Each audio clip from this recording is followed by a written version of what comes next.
present Genius, the Eureka-driven plot contest. Here is your host, Dave Gorman.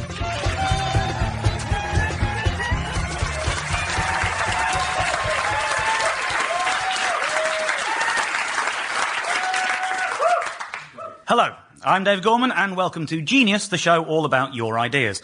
Every week, myself and a celebrity guest will be stress-testing the perhaps ridiculous, maybe unworkable, but hopefully genius inventions, schemes and policies thought up by you, the Radio 4 listeners. We asked listeners to get in touch with their ideas. Within a week, we'd received 10,000 emails. Obviously, 8,000 of those came from people offering me porn, Viagra or a penis enlargement. And while at least one of those might well be a genius idea, I'm afraid they weren't quite what we were looking for. Other ideas that didn't make it into tonight's show include disposable bins, peanut-flavoured crisps, and making Finland smaller. Now, the person with the best idea tonight will be taking home the Genius Trophy. I know you can't see this at home, but I'm sure you can tell from the gasp in the auditorium here that this trophy is not some cheap and tawdry trinket we picked up for tuppence from the shop next door.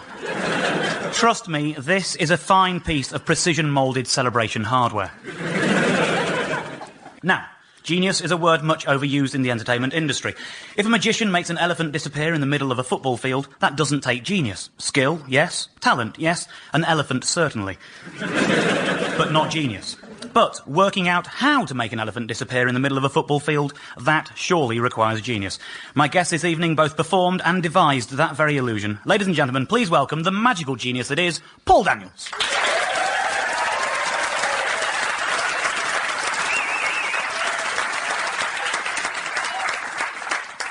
Paul, a disappearing pachyderm, is that your most genius of tricks? Best done on radio.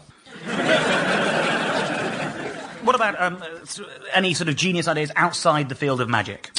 I would like to have credit cards all to be called debt cards. And then you would think twice about saying, just add that to my debt. Wouldn't you?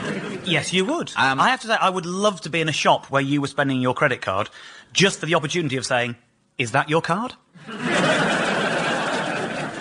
I think my best idea is to get rid of airbags, get rid of seat belts, because they are giving everybody a false sense of security. And I think if you really want road safety, you should put a spike coming out of the middle of the steering wheel. And man, you'd drive carefully then, wouldn't you? Yeah. Do you want another one, just in case you want to edit this? Yes. Right. You can if you like. I mean, I like that one. Not a lot, but I like it. Ah, you clap, but I'm working in with my foot. It's time we should get on with the show. We have several people here to pitch their ideas. At the end of the show, I will be asking you for your two favourites, and then the audience will judge which is the overall winner. And the first potential genius idea comes from Simon Stevenson of Oxfordshire. Dear Genius, I think there should be a stupidity test at cash points. If every time someone had to try to withdraw cash from a cash machine, they were asked a random question of common sense and only got their cash for a correct answer, then I believe that eventually, by evolution, the world will become a smarter place.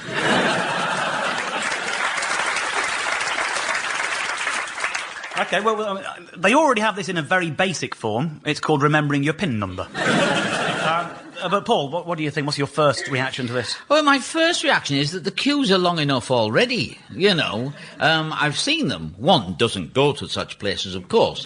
One has a man carrying the money round for one. But I have been amazed by cash point machines, that there's not something that, like a fingerprint recorder reader, because there doesn't seem to be much in the way of security on them, does there? You know, if I bonk you on the head, I've got your card, I seem to be able to get in there and do it all anyway. But slowing down the process. Well, he's not just trying to slow down the process, he's trying to evolve humanity. It's a sort of... it's a kind of geek fascism. Higher out. Yes, you're proposing. Yeah. Yes, but look at him, he'd never get any money out. Would he? I mean... I got it all out earlier, just in case. Well, I think if they do this, they should have, like, quite easy questions for a tenner. Yeah. Really hard questions for, like, 50 quid and over, and impossible questions if you want to print a mini-statement. That should be within the rules. When you say a question of common sense, do you mean general knowledge? Because it feels like a pub quiz machine that you play for your own money at the moment. I was going to try and stay away from sort of general knowledge and just more kind of common sense. Well, go on then. Should you encourage children to run with scissors?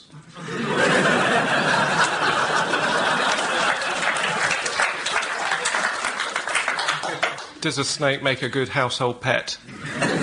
See, now I'm worried that I won't get any money out. Seeing as this is your idea, it makes sense that you should be prepared to live by this system yourself. That's fair, isn't it, obviously? I fear it is. Yeah, OK. In which case, obviously, as a contributor to the show, we are paying your travel expenses. Those travel expenses are in the bank right now. I'll play the bank. Right. And if you could play Simon Stevenson, you. I see the flaw in my plan. OK, so, no... Well, you don't know that yet. You don't know. So I'll play the cash point. So I'm giving you a cash point card. Now, if you could just give it me back. OK. Would you like this transaction in English, French, German or Spanish? English. English, good. Was that the question? Was that the question? No, that wasn't the common sense question. The question comes after you've entered your PIN number, obviously. So enter your PIN number. Dip, dip, dip, dip. I like the bips. I like the fact you're trying. OK, the machine's thinking for a couple of moments, verifying the number. Would you like a mortgage? No. OK. Was that the question? No. This is the question. Who was the first man in space? Yuri Gagarin? To eat a cheeseburger.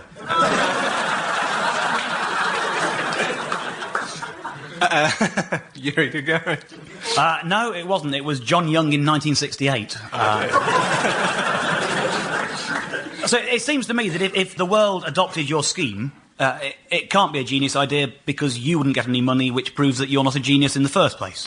You've concocted an idea that robs you of your own money. I did propose that I would have a hand in writing the questions. That's genius.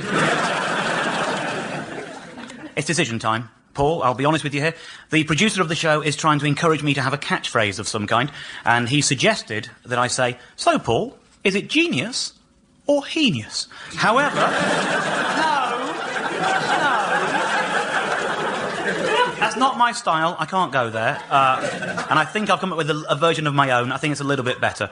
So, Paul, is it genius or not?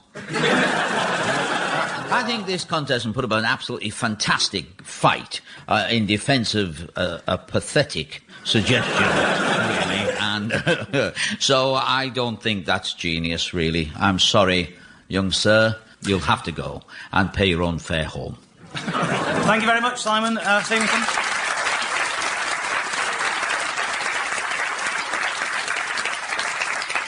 OK, well, our next idea comes from Karen Watson. Dear Genius, how about putting Spooky Dokies on the Millennium Wheel?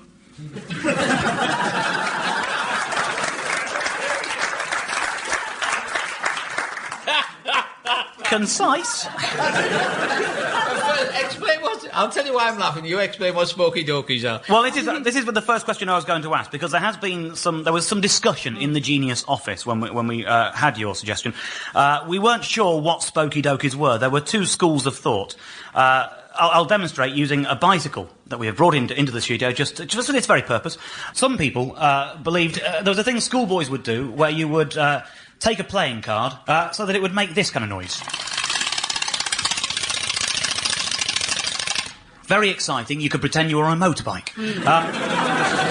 However, there were other people in the office who thought they might be the sort of little plastic beads that you attach to the spokes of a bike, and then as the wheel rotates, the beads sort of slide up and down and make a nice sort of clickety-clackety sound, something a little bit like this. That's it. It's that one. Mm-hmm. OK, it's the little clickety-clackety coloured plastic beads yes. that adorn the spokes of a bicycle. Now, the reason we didn't know that those were called Spokey Dokies is because when we eventually found some for the purpose of this demonstration, they were just called the rather prosaic snap-on bike spoke beads. Okay, so now we've established what we're discussing. It's little coloured beads on the spokes that make nice clickety-clack sounds. Paul? Well, I like that then. Ah, okay. I like it. It might make a noise loud enough to wake them up in the Houses of Parliament opposite. You know. But I think it's a really nice idea. As long as they don't start doing silly things like advertising on it or stuff like that, you know. So, sorry, can I just clarify? You think Spokey Dokies on the Millennium Wheel are a good idea so long as they don't start doing silly things? Yeah. You see, in my world, that's perfectly normal. OK, well, the only thing I should point out is on the bicycle we've got on the stage here, they make a nice clickety-clackety sound. It's quite gentle, it's quite pleasing, it's quite hypnotic. However, if you scale that up to the size of the Millennium Wheel, I don't think it's going to be quite so clickety-clackety and pleasant in its way. The Millennium Wheel is huge. It is 3 times the height of Tower Bridge. Mm-hmm. We recorded the sound of Spokey Dokies, as we now know them to be, and we used some sophisticated technology to kind of scale up the sound to replicate the noise that would be made if we scaled up similarly sized Spokey Dokies to look right and to fit on the Millennium Wheel. This is what it would actually sound like.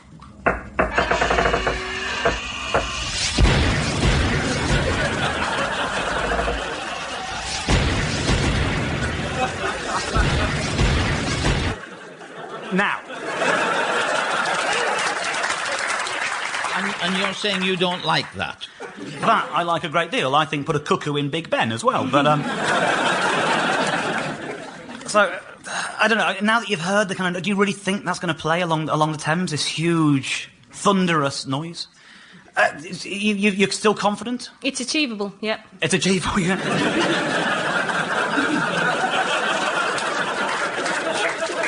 That is the spirit. Paul, are we looking at a genius? I think we are. I ponder upon her sitting on the opposite embankment, looking at it and thinking, what could I do with that? And she's come up with a funny idea. I think it's funny, and geniuses are funny, and funny people are geniuses, aren't they, Dave? Yes, they are. Yeah. Karen Watson, it's very good news. You are indeed a genius. Well done, you. Thank you.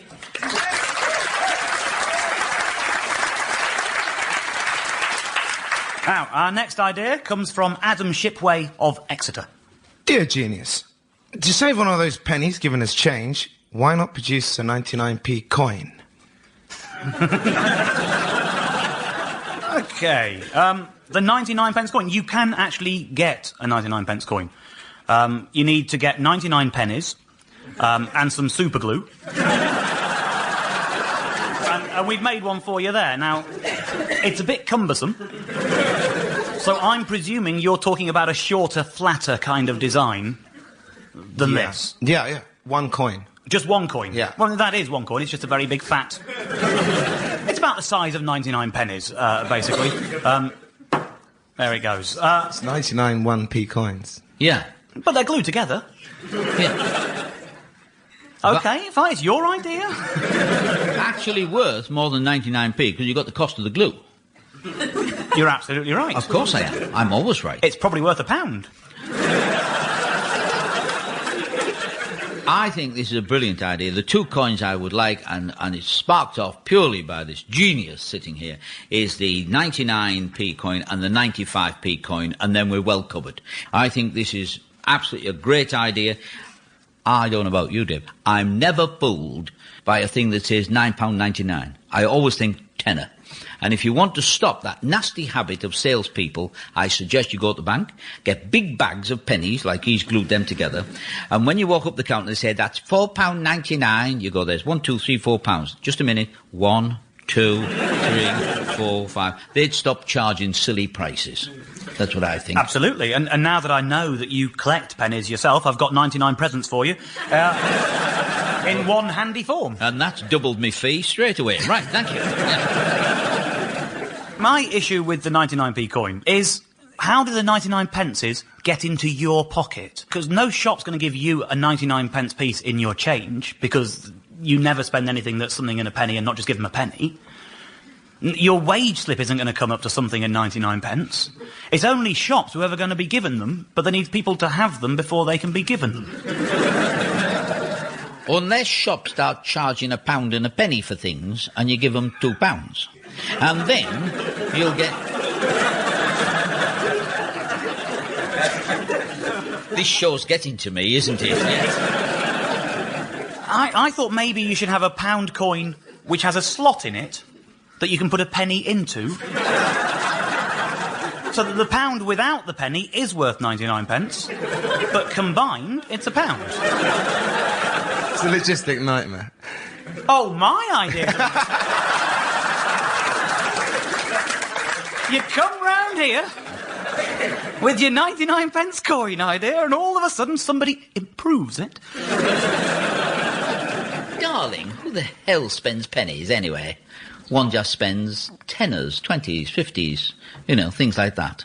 So pounds don't come in, pennies don't come into it. Paul Daniels, man of the people. Keep the...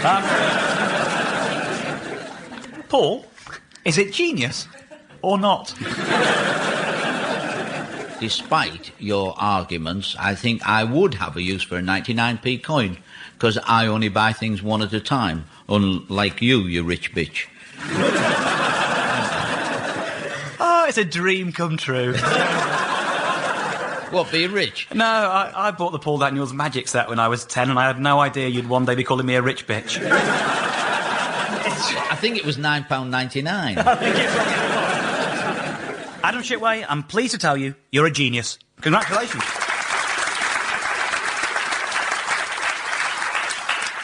Now, our next idea comes from Tom Rowson from Wandsworth. Dear Genius, I think that the Houses of Parliament should be run by the rules of just a minute.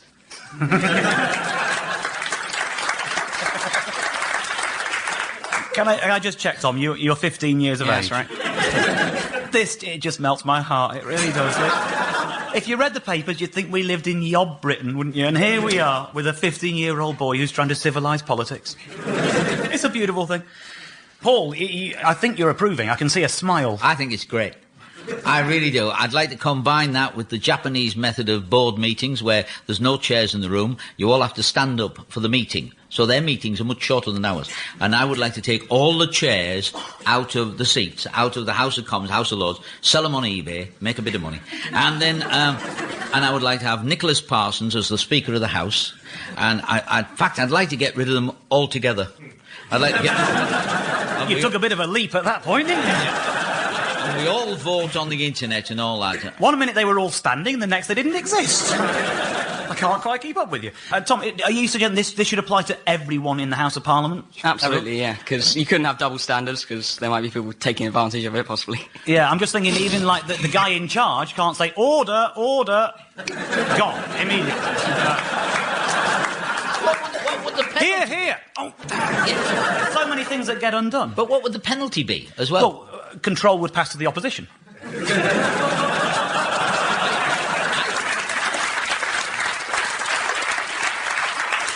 We wanted to get some speeches, but legally we're not actually allowed to play you any speeches from the Houses of Parliament. They won't let us. But we have found a recent speech from a well-known politician. We chose them at random, Boris Johnson. We can't bear a whole minute of him, so we're just going to give you 40 seconds. Paul, if you press button number 2... There, button number 2? If you have a little go. OK, now, we'll play a Boris Johnson speech. Obviously, he's not going to stop when you ding, because he doesn't know you're doing this. But whenever you hear hesitation, repetition, deviation, press that button, and we'll see how many times he would have been stopped in his 40-second speech. And let's just see how modern politicians actually sort of fare under your system, Tom. I look forward very much to being part of a revived and reviving Conservative Party in the House of Commons. I think we've had a fantastic night tonight. It's gone much better than... It's gone much better than the last time I was here. I'm afraid... Actually, I'm not so afraid. I'm rather happy. We've seen the beginning of the end of the Blair government.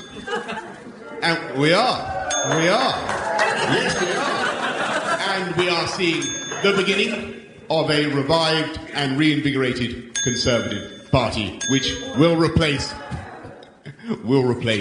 that Labour government. Are you thinking what I'm thinking? I'll tell you what I'm thinking. I'm thinking on the head and go home for breakfast. Thank you very much.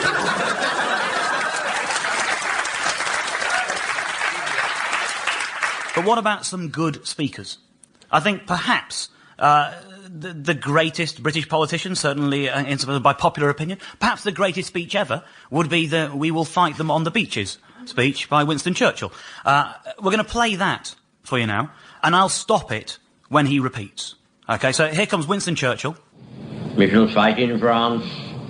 We shall fight on the... Now... The problem with your idea there is that had this been in place when Winston Churchill was speaking, Chamberlain would have taken control of the House. We all know his policy was appeasement.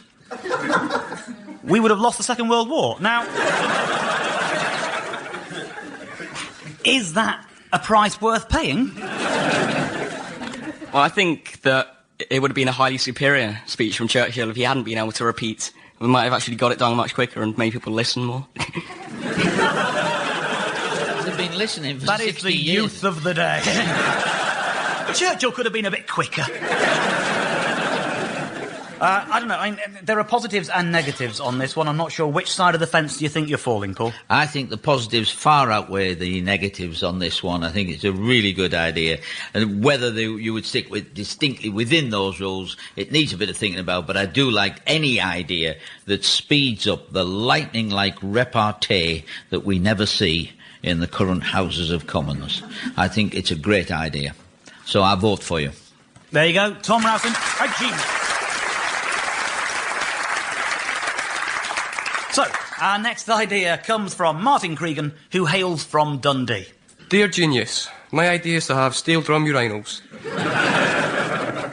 Skillfully beaten into the tin bowl urinal are various panels which yield different notes when you direct the force of your flow upon them.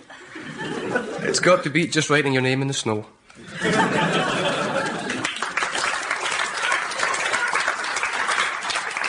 As I understand it, what you're proposing is something which will make this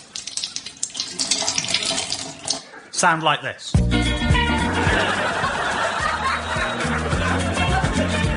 Yeah, that sounds about right. Right.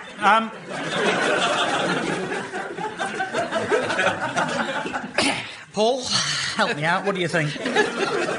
Well, you know, there's so much in this. I mean, I can see you've prepared for this. You have 3 steel drums. So are we actually going to get 3 fellas up out of the audience to try this? Why do you think we gave you so much to drink earlier, Paul? I mean, they can't keep the current toilets clean with this lot splashing all over the place, you know. And I think it's sexist. It's sexist. Only the men could play them. Oh, no, I think girls might make a more ambient sound. And besides, the urinal itself you could condemn as sexist, but it's been a successful invention. He's looking to spice up an already existing invention, am I right? Yes, exactly, yeah. OK, well, we do have some steel drums. We couldn't find anyone who could actually hold sufficient liquid to bang out a tune, as it were. So we do have some steel drum players who are going to try with water pistols. Just to see if it's possible to actually create a tune with water on steel drum, and we'll discover something of the feasibility of the idea. I'd like to invite them to take the stage right now. Please, ladies and gentlemen, please make them welcome.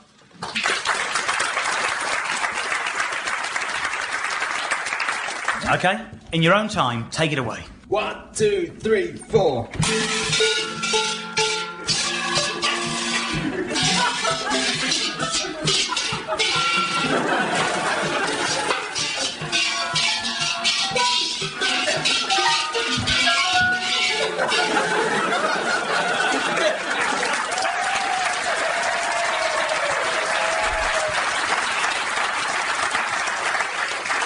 I don't know. It's clearly something that could actually be developed. There is some way of getting music from urinating onto some steel drum-shaped kind of urinal. I'm not sure how I feel about it, but it's not up to me. It's up to Paul. Paul, is this man a genius or not? Not. It's funny. It's a very funny idea, and it's provided us with a lot of entertainment. But I don't think it would catch up. I mean, in the motorways, which is where I mostly go. OK, so I'm sorry, it's bad news, Martin. You're not a genius. You came all the way from Scotland to prove that for yourself. There you go. You're not. Never mind. OK, Paul, you've heard a number of ideas. You've chosen which ones you believe to be genius. Now I need you to name your two favourites. Two favourites were the 99p coin and the just a minute in the Parliament. So now it's for the audience to judge which of these ideas is truly the geniusest of all. OK, ladies and gentlemen, it is a simple democratic process. All those in favour of the 99p coin?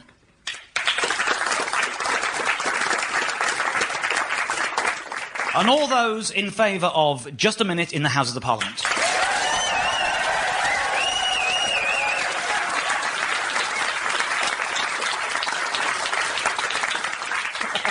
Sorry, I'm giggling because Paul Daniels has just written on my notepad, "Are you listening, Tony?"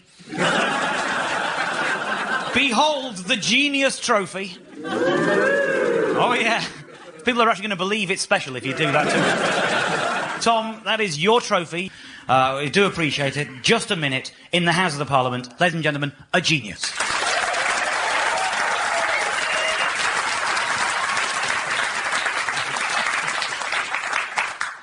OK, we've just got time to read through some of the ideas suggested by tonight's audience. We have alcoholic chewing gum, machine washable babies, and the frontless, backless, strapless bra.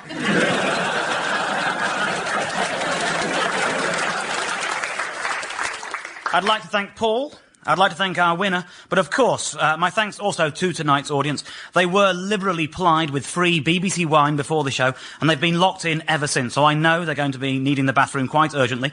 So if a couple of volunteers would like to take to the stage, gather round the drums, I'll take the xylophone. You will see if you can keep up. We'll play out tonight's show with the Radio 4 Genius Audience Steel Drum PP Orchestra version of the Katrina and the Waves classic, I'm Walking on Sunshine.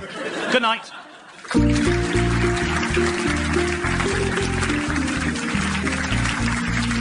Genius was hosted by Dave Gorman and featured special guest Paul Daniels. It was devised by Ali Crockett and David Scott. The producer was Simon Nichols.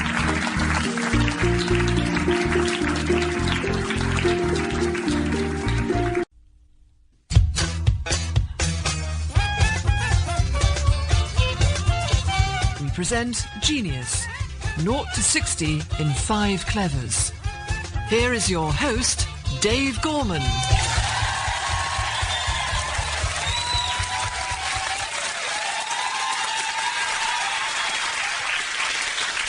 Hello, I'm Dave Gorman, and welcome to Genius, the show all about your ideas. Every week, myself and a celebrity guest will be chewing over inventions, schemes and policies sent to us by you, the Radio 4 listeners, chipping away at the coalface of innovation, hoping to happen upon a few rare gems of genius. And the person whose idea is judged to be the best will be taking home a trophy of rare and precious beauty. Let me tell you, the man who provided this trophy was so sorry to see it go, he was unable to cut keys all afternoon. But which of our ideas will garner this trophy of dreams? To find out, we need the assistance of our celebrity guest. Let me reassure you, ladies and gentlemen, that our guest this evening is certain to recognise genius when he sees it, because not only is he a genius in his own right, but he happens to be married to a genius too. Together, they make up the most formidable presenting duo in Britain. Their style is much copied but never bettered. When millions of Americans watch Justin Timberlake and Janet Jackson's halftime entertainment at the 2004 Super Bowl...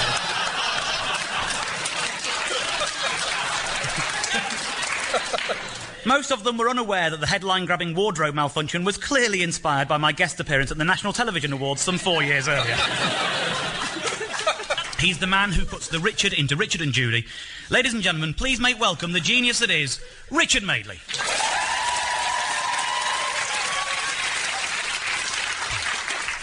Very good to see you, Richard. Great to be here. Are there any genius ideas currently lurking in that fertile mind of yours? We kind of come up with ideas all the time, but we never do anything about them. and then you read in the papers that someone else has got the patent. And Judy and I were once stuck on the M56 in gridlock traffic, and I was able to go and have a pee, because I'm a bloke, and she wasn't, because she's a woman. So she suffered, and I had easement.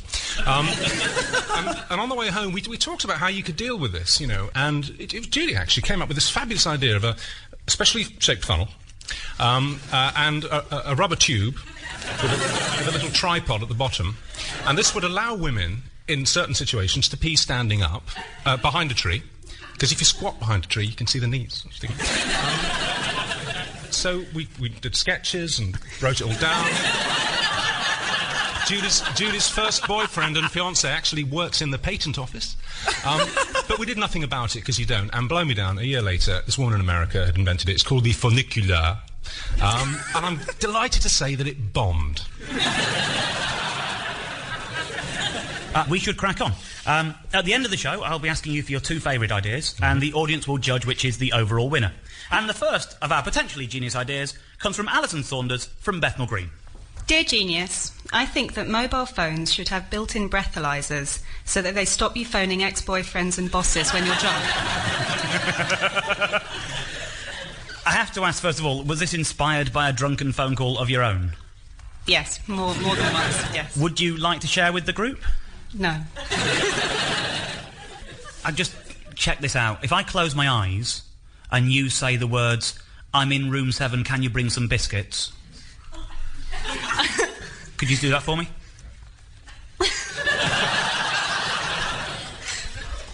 I'm in room 7, can you bring some biscuits? No, it wasn't you. It's fine. I just had to check. Richard, what do you think? What's your first impression here? I can see a few hitches and glitches here. I mean, I don't know about you, but I tend not to phone people when I'm drunk, because I know that they'll know I'm drunk, and that's embarrassing. So what I tend to do is I have a cut-off point when I think I'm not using the voice phone anymore. I'm switching to text. Because you can text anybody when you're pissed. You can check the grammar, you can check the spelling, and it looks fine. The trouble is, the overall content of the message is just so embarrassing in the morning. Do you know that you go down the next morning and you get a message from a friend, let's say Simon, saying, "What?" or, "Uh-huh?" And you think, what's he texting me for? And you go to your sent messages page, and there it is. It's rubbish that you can't even remember typing the night before. So, I mean, do you think you could adapt this so it would stop you texting when you were drunk? I think it's the whole using your phone. Oh, fantastic! Then. Great. Yeah, I'm on. You know, you've just revealed to all your friends that if they're getting a text message from you, it's because you're drunk. No, they know that. They know that. Okay, fine. A text from me after 9 p.m. Yeah. Don't bother. Because I would roll this out into all other areas of society. It's not just phones for me. I'd like computers that won't work. And I speak as a man who once bought a hot air balloon on eBay. Right. I'd like cash points to operate on this system. If I'm drunk, I wanted to give me taxi vouchers with my own address printed on them. Well, obviously, you've handled so many phone-ins in your life. Yeah. Have you ever had any drunks calling in? No, but... Well, yes, we did, actually. I've seen you say we pay. We did. I never drink before a programme, please. I'm not accusing you. I say there are complete idiots who win £5,000. Yeah, well, yeah, but that doesn't necessarily mean they're drunk. I'm sure I've seen some drunk people on You Say We Pay. Have you? Yeah. Oh, there was a woman... it was the very first one, and she wasn't drunk, but I can imagine you'd think she was. She called from Dunfermline, and about the third image behind us was... well, I won't say what it was. And she described it. She said, it keeps you warm in the winter. We said, oh, right, radiator, blow dry. She said, no, it's orange and red. We said, coal fire. No, we keep on guessing. And finally I turned around, because we're allowed to cheat after a while. And it was a picture of a hamster. I turned around and I said, it's a hamster. She said, I know. Anyway, we finished the game. She won about £4,000, and...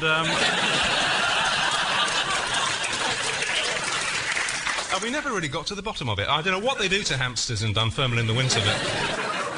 So, how are you feeling? Is the balance in favour of this? I think it's a pretty good invention, but it would have to incorporate sort of muddled fingers when you're texting. It would have to be responsive to that you were fumbling a bit, so you were drunk, so it wouldn't allow the text to be sent.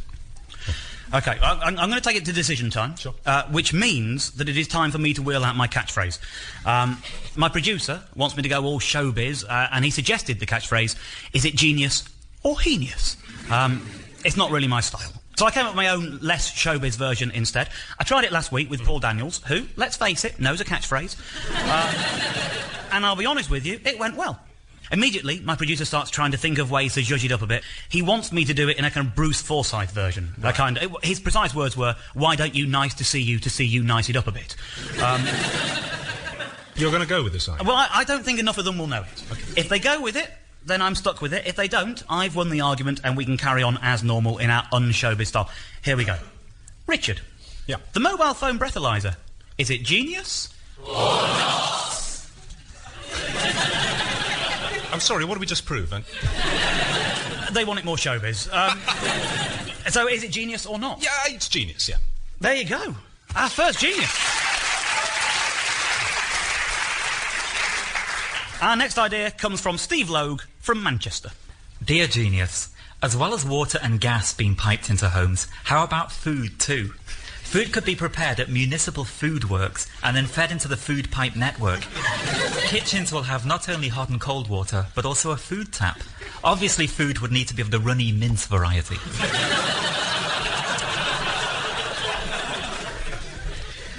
So in your new utopia, there is one food? I'm not saying you have it every night. It's a standby for when you get home, you look in your cupboards, nothing in, you see the tap, problem solved. I don't know. I'm not liking it. Is there any variety at all? Is there like meat and hummus for the veggies? Well, it could be mince one day, it could be ratatouille the next. If it flows, it goes.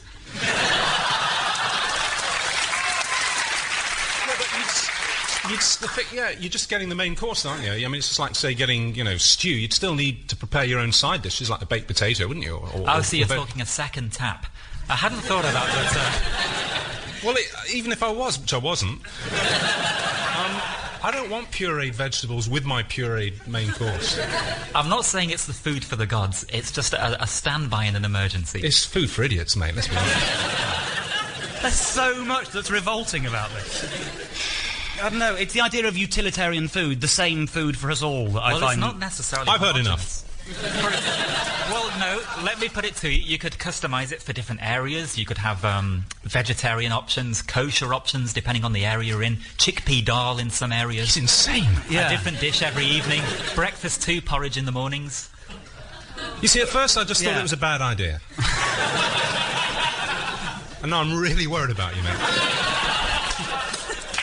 See, the thing I don't get is that I've looked at thousands of ideas that have been sent in, and most of them, they've seen a problem in the world, and they've solved it. Often, inadvertently creating more problems than they solved. You haven't solved any problems. You've just made something really revolting. I mean, obviously, you've had a lot of cookery items on the shows. Yeah. Was your heart always in that? Were you sometimes thinking, oh, go on, let's get back and talk about the hysterectomy? Would this have helped, in other words? You could have cut the cookery item. No, this wouldn't help anything that I can think of. I've been really trying, because I know you're going to ask the question in a minute. Yeah. And I just pity you, really. Well, before I ask the question, I'm going to try and persuade you. Right. We did get some home economists and plumbers to work on this. They've given us a recipe for your kind of runny mince food. Let me explain. Essentially, for your runny mince, presumably it obviously has to contain all the major food groups. We came up with bread, meat, dairy, and vegetables, which you can get all of in a cheeseburger, if you choose the gherkin. So we're going to blend a cheeseburger now.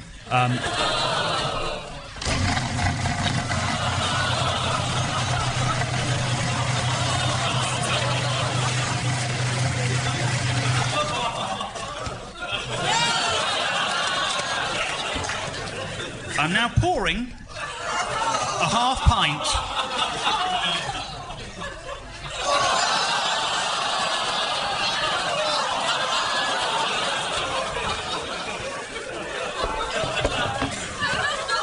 pint of runny mince.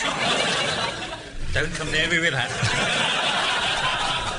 Do you have the courage of your own conviction, Steve? I can't make you. I'm a vegetarian.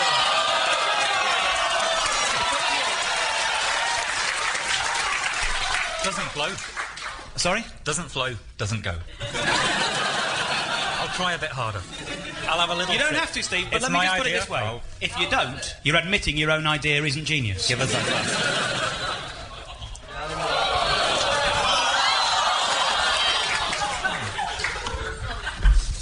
Not bad. Richard. Yeah. Is it genius? It's a lunacy. I'm sorry, Steve, it's bad news. You're not a genius. But thank you anyway.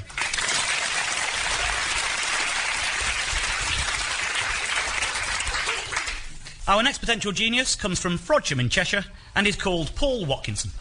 Dear genius, I would like to suggest a policy of always walking to the left of oncoming pedestrians. This would prevent the annoying and somewhat embarrassing left-right shuffle that occurs when two pedestrians are about to walk into each other. This could be spread by means of a public information commercial. OK. Yeah. I feel a frizz-on of excitement to my left. I like it. I am liking it. There are, again, I can see an immediate drawback. I mean, you know what teenagers are like. It's set a rule, they'll break it. You'd have games of chicken going up and down the high street within days of this happening. But that aside, I love the idea of finally getting rid of that double shimmy, triple shimmy, quadruple shimmy that we all do. The social embarrassment is huge. I think we need to talk about it, but I think we could have something here. See, I like that embarrassment. Do you? I think embarrassment is good for you. It instills humility. I think it's what English people do best. I'm a fan of that. So for that reason, you'd throw out a perfectly sensible idea to maintain pavement safety? Whenever that left, right happens, I've never, ever seen that happen without it ending in a smile. There's always a giggle. People always get on with each other when it's for that brief moment you're interacting with another human being. These are the few little rare moments where strangers interact. Where do you walk? Have you ever walked in Romford, where I was born? I was born there. I can talk about Romford. Yeah, I was born there. Romford lad, done well, got a pool. What if you're standing on the curb? Yeah, or you're walking along the curb, yeah, and there's nowhere to go on the left-hand side. You're on the right-hand side of the street, but on the left-hand bit of the curb, yeah? What do you do? What happens there? What's the code? Just have to dodge the traffic, I presume. Fair enough, one of you's always got somewhere to go. That's true. So if you've got to go to the road, the other person naturally... Yeah, it works. We're back on track. I don't know, how much time is it really going to save? It's only the last few seconds when the collision is imminent. That's when you make your sudden left move. Yeah. You see, go on. It's just we're going to save, not even man hours, man minutes. Or seconds. Will be saved each year. Time for all of Britain to make a sandwich. I struggle with it. Richard's clearly leaning to it, which is good news, because we did contact an advertising agency about this. You said you'd like public service announcements to represent the idea. We rang an advertising agency, we ran it past them, said, what would you suggest? They said, you want to get a man that the British public trust, someone they regard as a friend, but who still has some sense of authority, the kind of person they invite into their living room 5 days a week. He suggested Richard Madeley. They came up with a script. This is the advertising agency's script. Richard, seeing as you seem to be leaning in favour of the idea, if it gets legs, if people go with it, let's get this announcement recorded now, let's get it in the can, and just see if this kind of announcement you had in your mind. Okay. Hello. I'm Richard Madeley, and I'd like to talk to you about pedestrian confusion. Every year in Britain, hundreds of man-minutes are lost through needless pedestrian indecision. All of this could be avoided if we all simply agree to step to the left of approaching pedestrians. Let's keep Britain's pavements flowing. Come on, Britain, think right. Step left.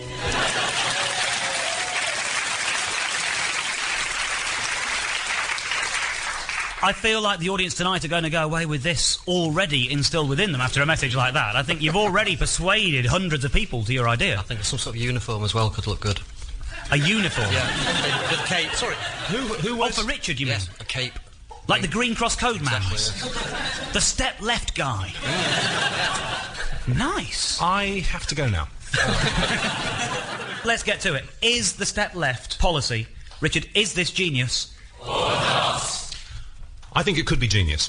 Yes. We're taking that as a yes. You are a genius. It's been the treat.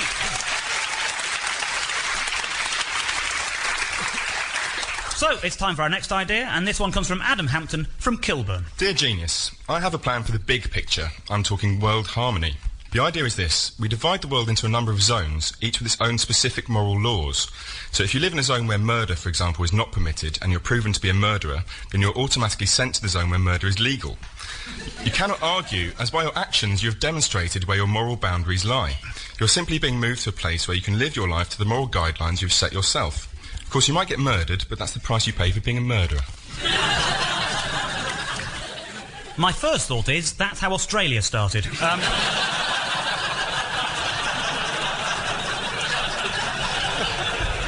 They're the winners. It's sunny. Richard, how do you feel? Well, that's the issue, isn't it? I mean, you'd pick your crime to suit the weather, wouldn't you? We'd judge it so that the murdering zone wouldn't be an attractive place to go. Where would the murder zone be? Romford. You see, it isn't that simple, for a start. The place has to be able to accommodate the number of murderers that exist in the world. Yeah. But what I'm thinking is these boundaries would be fluid, so that after a while it'd be deterrent, because no one would want to go to the murder place. So it'd get smaller and smaller and smaller, until after a while it wouldn't exist, because everyone would learn their lesson. How would you... would there be zones for trivial things, like speeding? Possibly. I mean, if you... How fast are you going? Well, I mean, some people drive too fast. Would you send them to Italy? Let's get practical here. Okay. If this is actually going to work, you need places which can accommodate the number of people that you're talking about. Right. So I've got a calculator, and it was very hard. We tried to find out how many murderers there were in Britain. The best we could get was there was a book from 2003 that said there are about 3,600. Okay, so, and I've got a list of all of the world's populations here at the moment. United Kingdom, we have 60,441,457. So if I work out how many people per person are a murderer, what's the percentage of Britain is this going to take long, mate? It'll take a little while. I've got pretty swift fingers. There we go. It's a very small number. But now if we multiply that by the world's population, it's just a rough estimate. If the world is pretty much like Britain, if there are about the same number of murderers across the world, this is how many it will be. Okay, so we multiply that by 6,446,131,400. It's just an estimate. You get approximately 383,938 murderers in the world. Okay? So now you've got to look through the list of countries to find which country can comfortably accommodate around 390,000 people. And you get two choices, I believe. Malta or Brunei. That's where they'd have to go. You can't just choose arbitrarily. But I'm thinking we get rid of countries altogether and we just redraw the map with other new zones. Have you spoken to the UN about this? They won't return my calls. Would these be life transportations, or could you come back? It'd be up for debate. Whose? Well, I think... You've not thought this one through, have you? The main problem is it requires a dictator. And it was my idea. I really struggle with this, I really do. Is it really fair that Darren Day has to live by himself in the Isle of Wight? Morality is a grey area. I mean, how many distinctions do you make? Are there going to be separate worlds for people who kill but don't drop litter? How are these things going to be worked out? It would be quite complicated, but I'm sure I'd have lots of time. I'm thinking I might have a moon base with an army of robots to move people.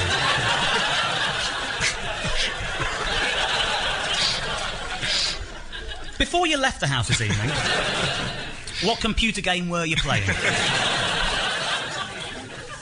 Richard, morality world zoning. Yeah. Is this genius? Or not? It's evil genius.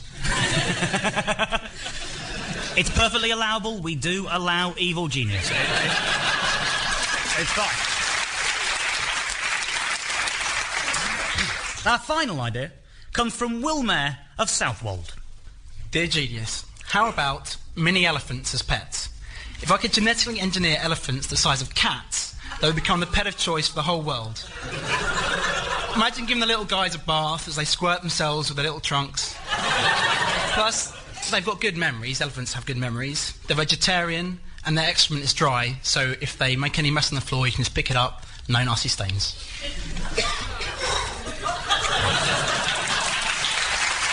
I think As we sit at the dawn of the age of genetic engineering, this young man has something. Absolutely. I mean, you could have an elephant flap, couldn't you? Have you put the elephant out tonight, love? Yeah. Well, they've got trunks, they can open the door themselves. I mean, they... Well, how tall do you think they'd be? Well, they're about a foot long, Yeah. you know, slightly... Presumably, the smaller an animal... I mean, the elephants move slowly because they're so big and they weigh so much, but presumably these little elephants, they could sprint a bit. So you could take them down with the dogs and you could have novelty elephant races. I wasn't sure how people were going to react to this idea, but as you said it, the female half of the audience, there was an audible... I mean, we like miniaturisation. And half the audience crossed their legs. It was the most... their hearts melted. And if you had a log fire, you could train... you could hoover. You can train them to bring the logs in their trunks. Absolutely. You've got to be... You can't just say, let's genetically engineer them as if it's a simple thing. Let's get practical. Well, I think there's two problems. I mean, the public are quite sceptical towards genetically modified organisms, and Yeah. it's probably impossible. But I think, I mean, doesn't mean you shouldn't try. Listen, we've got Shetland ponies, they're genetically engineered. Less We've got Chihuahua dogs. They come from a wolf. Yeah, listen, don't knock your own idea. It's not that technical. We can do this. Are you suggesting I breed an elephant with a Shetland pony? No. Now, you see, for a minute there, I thought you were a genius for a minute there, but now you think I'm suggesting that Shetland ponies and elephants mate. No, I'm not saying. But where would they sleep at night? I mean, you wouldn't have a kennel, would you, or a basket? A little miniature jungle in the corner of the kitchen? Elephants sleep for about 2 hours a day. That's all they do. And they sleep standing up. Mm-hmm. So I think for 2 hours, coffee table. I mean, that would work. There's something in that. The thing, they are going to be big animals. Even they're heavy, even if you scale them down. Yep. The African elephant, 13 feet tall, about 8 tons. The Asian elephant, about 9 feet tall, 4 tons. There is actually a thing called the Borneo pygmy elephant, which sounds exciting, but it's 8 feet tall. But it's a separate elephant. It exists. If you're scaling them down to maybe 2 or 3 feet tall, you're still looking at half a ton of elephant. If that wants to go for a run on Hampstead Heath, you're not stopping it. That's true. I'm just playing devil's advocate. I'm trying to look on both sides of the coin But here. you mean they can do tasks around the house? They could hoover. They can carry stuff. I mean, there's no fur allergies there, so we don't have to worry about that. But there's no fur. It's like stroking a bald man's head. Some people pay for that. I mean, I've tried that. It's not fun. We could supply sort of aloe vera with every elephant, keep it quite soft and moist. I mean, I'm with the women in the audience on this one. I mean, can you imagine the fun of having a little dinner party and your elephant's under the table and people are feeding it little tiny buns that they brought with them specially, titsy little buns, and its little trunks tickling your leg. Can I have some more, please? Judy would love one. She'd love a little. Exactly. Listen, I'd love one. I'm being persuaded. I am you being one. brought round, and when they die, enough ivory to make a couple of chess pieces. Absolutely. Good point. Yeah, I'm trying to find the positive for you. I am fighting for it. I don't know. To me, they're not furry. That's the main thing I would require in a pet. I want to stroke a furry animal, but everyone else. I do. That's the main benefit of any pet. It's the stroking. It feels good. But the rest of you seem... I don't know. I think I know which way it's going. Richard, mini elephants as pets. Is it genius? Pure genius.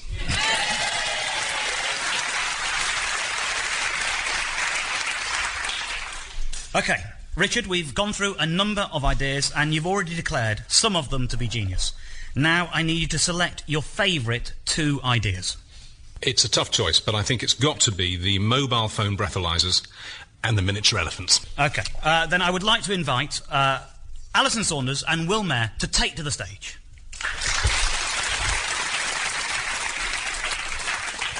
Ladies and gentlemen, all those in favour of the mobile phone breathalyzer?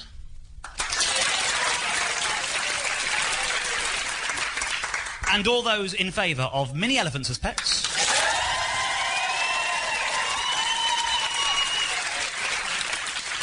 The needle is literally not even on the dial. Ladies and gentlemen, I'm presenting the Genius Trophy to Will Mayer.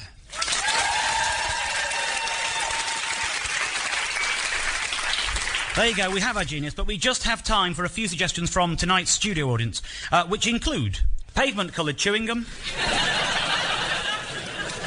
chewing gum-coloured pavements, and man flaps, which are essentially cat flaps big enough for a man, or in other words, a door. Ladies and gentlemen, my name's Dave Gorman. His name is Richard Madeley. Thank you very much, and good night. Genius was hosted by Dave Gorman and featured special guest Richard Madeley. It was devised by Ali Crockett and David Scott. The producer was Simon Nichols. Do you have a pool, Richard? You must have a pool. We have one pool, yeah. One pool?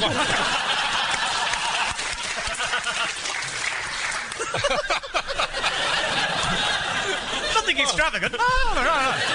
Just the one. We'll have another edition from 2005 next week when Dave's guest will...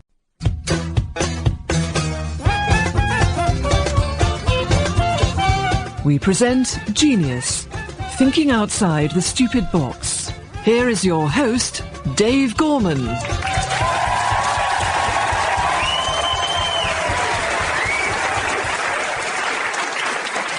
Hello, I'm Dave Gorman and welcome to Genius, the show all about your ideas. Every week, a celebrity guest and I examine a selection of innovations, inventions, follies, fancies, stratagems and all-round whizzer ideas in a quest to unearth genius. Tens of thousands of ideas have been submitted to us by you, the Radio 4 listeners, and they were variously intriguing, inspiring, fascinating, and in some cases downright confusing. Most confusing of all was perhaps this suggestion sent to us by Frank Lloyd via email. My idea is this, writes Frank. We simply create a network of computers that anyone can plug into. A sort of World Wide Web, if you like. That way, people can share information with others wherever they are and even send letters to each other instantly in the form of electronic mail. Or as I would call it, email. Thank you, Frank.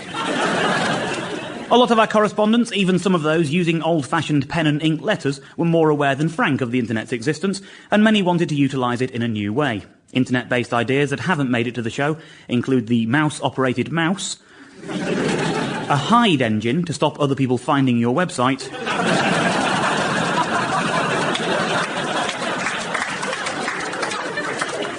and an online hairdresser's. Of course, we wouldn't dare to present our special guest with ideas such as these because it would be an insult to his genius, and a genius he most certainly is. With Peter Cook, he was a founding member of the Establishment Club, which kick-started the satire boom of the 1960s, and he's been at the forefront of British satire ever since. Today, he's best known as one-third of Bremner, Bird and Fortune, or one-half of Bird and Fortune, which certainly narrows it down algebraically, but he's always been well known as all of John Fortune.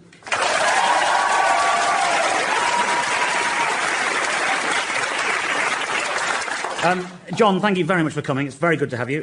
Pleasure. Do you have any genius ideas for us this evening? Well, I had one genius idea for making money in the 60s, because I had a girlfriend who was a designer and was at art college. What I thought we'd do is design petticoats, and she would decorate the petticoats with transfer prints of Sigmund Freud, and people would rush to buy Freudian slips. Well, there you go. I think we are now convinced that we are in the presence of genius. We have several potential geniuses in the studio tonight, John. Oh, good. And they're going to present you with their ideas. Mm-hmm. We'll talk the ideas through and discover which of these people you consider to be the real deal, a genius. When we get to the end, I'll ask you to choose your two favourite ideas, and the audience will then choose which one will earn the much-coveted Genius Trophy. Oh, yeah. It really is something special, isn't it, ladies and gentlemen? Let me tell you, if you go to the finest jewellers, the finest trophy makers in all of Europe, you won't find anything like that sitting on. You really won't. So let's crack on. Our first idea comes from the delightfully named Steve Dunbobbin from Hull. Dear Genius, I'd like to introduce Your Dumped Day, a week or so before Valentine's Day. Primarily because I remember spending loads on an ex for Valentine's Day one year, only to be dumped the day after. If she'd have sent me a Your Dumped card on Your Dumped Day, I'd have saved myself a packet and ultimately felt a lot less bitter than I did. OK. John, how does this grab you? By the balls. As well it should. I think this is a wonderful idea, because dumping is all about timing. I remember being in Durham looking round the cathedral, and afterwards I went to the tea shop in the cloister, and it was very crowded, and I sat down at a table where a young man and woman were having tea, and the waitress came along and said, "Are you two together?" And the woman said, "Not for very much longer." So I think if you could formalise that process by having a day, I think that would be simply wonderful. I mean, there are days, aren't there? I mean, I wake up in the morning and hear on the radio that today is Margarine Day, or it's Global Dandruff Week. Or... Both have their place. Yes, absolutely. Would it be called Your Dumped Day, well, or Dear variation. John Day, or my idea would be Darren Day? But do you have a kind of a formal name for this? Well, it's fairly loose. OK. Like most relationships. But it's not going to stop people dumping you on any other day of the year, is it? Well, I mean, at the moment, we have 365 Your Dump Days a year. I think by formalising, you'll make it a lot more of an amicable split. I really do. I agree with that. There is a society in California, I believe, which encourages... I'm not sure about that. I've been and everything. And this society, if I can call it that, encourages newly married couples to divorce while they're still friends. I've just always felt there's been a bit of a moral obligation with Valentine's Day, whether you like the person or not, if you're with them, that you do have to buy them a card and a bunch of flowers, meal, that sort of thing. Well, if you do it a week before and you can actually turn around and sort of forewarn them, say, like, save your money. Yeah. You're a nice guy and everything, but, you know, save your cash. So it's like the anti-Valentine's Day. Yeah. Yeah. Would it also be anonymous? Would be a bit confusing, wouldn't it? Loads of hate, question mark. Yeah. Yeah. And I look forward to waking up on your dump day and getting 17 cards. Maybe you're two-timing someone and you get an anonymous You're Dumped card and you don't know who's dumped you. That's going to be a pretty tricky negotiation, isn't it? I was lucky to find one that'd keep me. I can imagine. But what these cards don't have is a day. And you're suggesting a You're Dumped day? Yes. Which, I'm just not sure, because... So, is it sort of kind of to dump someone on that day? I think so, yeah. I think there's going to be a level of expectancy, isn't there? Of, like, you wake up... You're on dodgy territory with with your girlfriend or with your boyfriend, and you can wake up with a sort of air of anticipation that you're going to get a card. Which I think would be quite nice. To combat that, on your dump day, you could have a card saying, "You're all right." You're getting your bunch of roses. OK, I can see the value of Your Dumped cards. It's sort of just bad news from a coward. But it isn't down to me. John, I have to ask you, is Your Dump Day genius or not? I think it's genius, and thank you, Steve. Thank you. There you go, Steve. OK, well, our next idea comes from Bocky Rosenberg, and he's from South Africa, but now lives in Muswell Hill. Dear Genius, when dealing with rioters, police across the world often use tear gas. Why not use laughing gas instead? It would still incapacitate people, but in a nice sort of way. And I have done some research on the internet into the effects of nitrous oxide, and it says that when they first discovered nitrous oxide, it was discovered by a chap called Priestley, and he said that people would laugh and act silly until the effect of the drug came to its abrupt end, when they would stand about in confusion. Well, I think that's a wonderful way to sort out the Middle East, if they all just laughed and then stood about in confusion. Wouldn't that be better than what we have now? Yeah, now, I'm just going to analyse one sentence you came up with there, because it had a promising start when you said, I've done some research. But then it dipped sharply with the words, on the internet. Yeah. It's not all true out there. We'll give you some sound to see what we're really talking about here. John, this is the sound of a riot.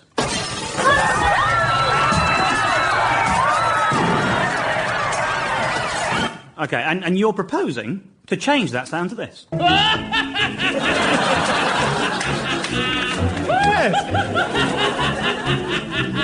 Which, on the whole, does sound like quite a good idea, I think, at first go. I think we're verging on genius here. I'm a bit worried about the stocks of, is it called nitrous oxide? Oxide, yes. Yes. I don't think you need that, you see. I think that you just confront any situation that emerges with extracts from Tony Blair's speech to the Labour Party conference. I also thought, actually, that the police could also use helium when they're instructing people to drop their weapons. They could take helium themselves, and they'd be, drop So your their weapons! voices- Like, yes, that yes. would add to the general levity, I think. Why not just use helium on the rioters, What? so you get a protest that only the dogs can hear? You could, but yes, you could do that, but I just thought that the laughing was quite important. There's not enough laughter in this world. I agree with that. Yeah. And I think that there would be things that would follow on from this, like, for example, weapons manufacturers might then start producing toys. So they send a consignment of guns to Uzbekistan, and they open them up, and they've got all these guns that have little flags that come out saying bang. Yes.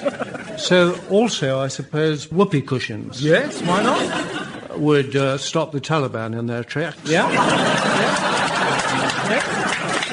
Absolutely. Yes. Oh, we did want to try out the laughing gas theory on the audience tonight. We wanted to throw some in there. BBC lawyers stopped us. Oh, I see. We weren't actually allowed to. I was hoping... Which is odd, because they've certainly broken those rules before. I've heard the audience on My Hero. But we're not allowed to do it. There must be some harm that comes with it, but obviously these are Well, I rioters, thought, well, so who if cares? it wasn't an audience, maybe you could select some people. I was thinking maybe if you got, say, Jerry Adams, Martin McGuinness, Ian Paisley and David Trimble in a studio and then put the laughing gas in. And if you can get a laugh out of them, you could get a laugh out of anybody. Yeah. Have you really done some research on this, or have you just watched Carry On, Doctor? I'm not quite sure that's what laughing gas actually does. I'm not sure. Let's be formal about this. John, is laughing gas for riots genius or not? I think it's genius. Thank you very much. There you go.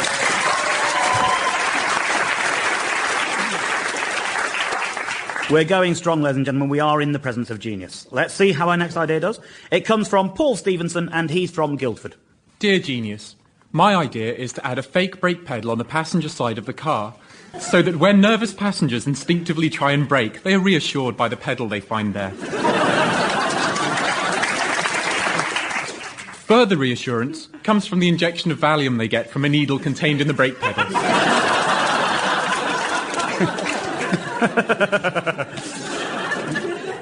Should we take this idea in stages? To begin with, there's the reassurance of a brake pedal that doesn't work.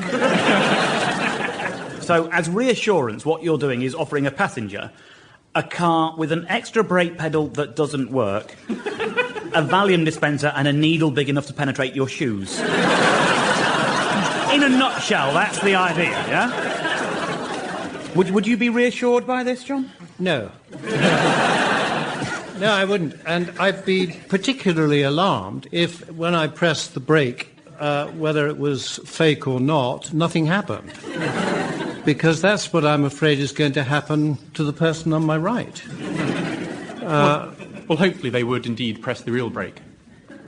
But I don't know that.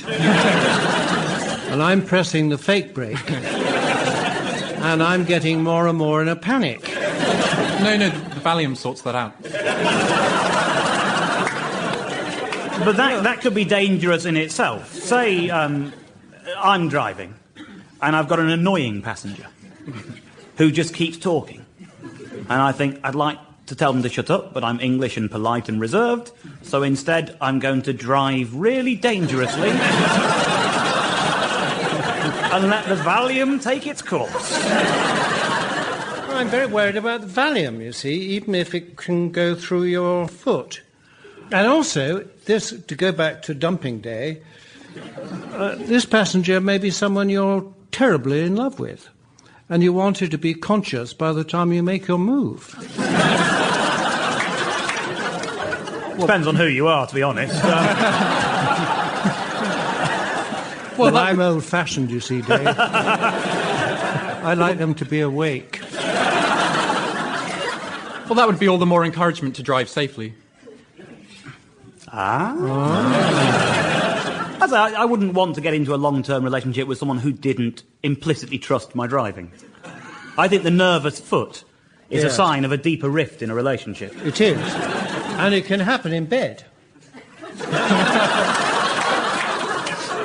the nervous foot, I mean. Yes.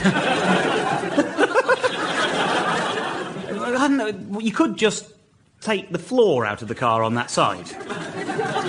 Oh, that happened. Yeah, that happened when I lived in Ireland for a while, and after I'd been there for a few days, I was going down a Boreen little road, and in front of me there was a horse box, a trailer for a horse being towed by a Land Rover, and I couldn't understand why it was going so slowly until I realised that the floor of the horse box wasn't there anymore, and the horse was walking.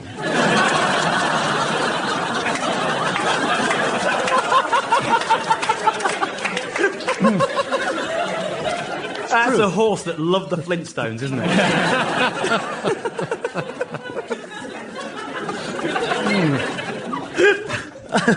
Well, then, if there is no floor there, when you put your foot down, it actually does slow the car down a little bit. And it's also exercise. Yeah. I think that would probably be more dangerous than frequent Valium injections. Yeah. Well, speak for yourself. You seem quite taken with the idea, John. I'm taken with half the idea. I like the pedal. Yeah. I don't like the Valium. OK. So, on balance, is this genius or not? No. There you go. I'm sorry. Sorry. Yeah. There you go, Paul. The afterthought of Valium was actually the petard by which you were hoist. Never mind. Our next idea also comes from Guildford, and it comes from Catherine Heather. Dear genius, instead of using lots of left-handed versions of things, my idea is a glove that you put on your left hand that is actually a right hand.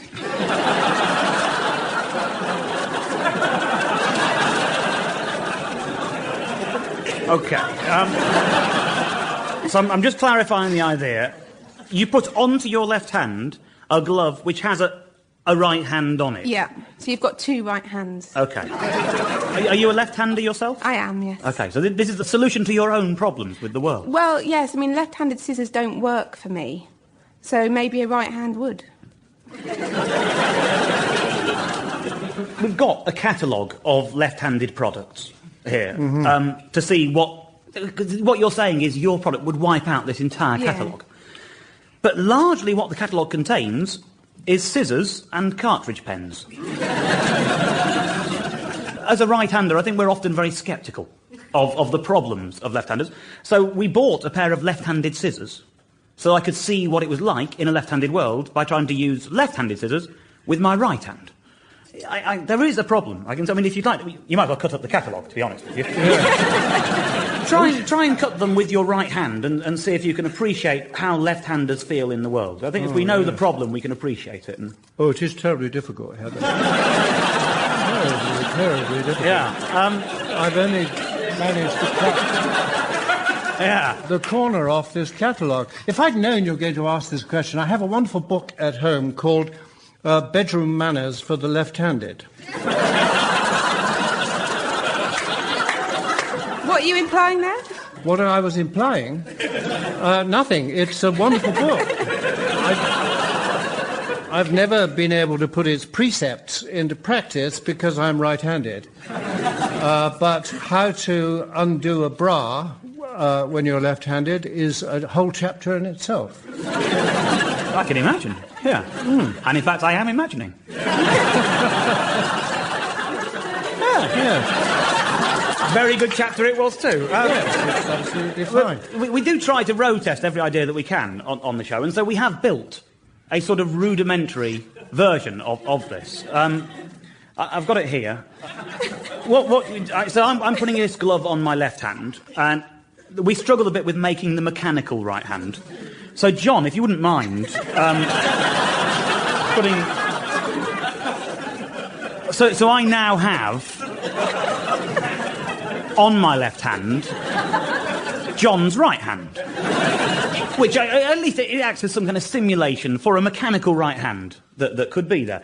And now I think John would find it much easier to cut with the right-handed scissors than I would with the left-handed.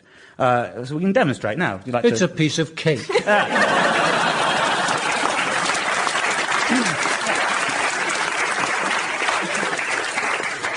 But this is where I discovered some of the problems that come with this idea, because one of the great things about your hands, having two, is that they face each other.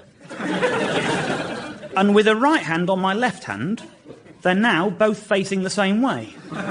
So, for example, if somebody would like to toss a tennis ball my way, and we'll try and catch it, and you'll see that it's quite difficult, because my hand's there. I can cut it, though. Yeah. I don't know if you're solving much of a problem, is what it comes down to. The catalogue is full of some ridiculous... There are left-handed boomerangs. Nail scissors. You have to use your other hand anyway. My main problem is that there are certain things you can't do with two right hands. Like catching a ball. Well, you've actually done it differently than what I was imagining. OK, explain. I was imagining the hand to be going the same way, but just sort of extended onwards. So it's facing your right hand? Yeah. So the thumb would have to be at the bottom? Yeah.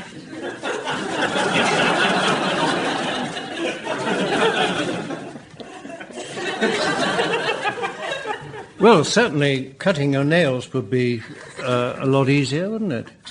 Apart from that, you're wearing a glove? Yeah.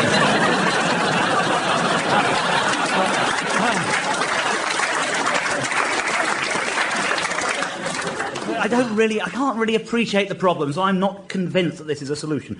But that might be my ignorance, and I'm not a genius, as we know. So, John, I have to ask you, the right hand on a left-hand glove, is it genius or not? Well, she's a lovely girl, but it's not.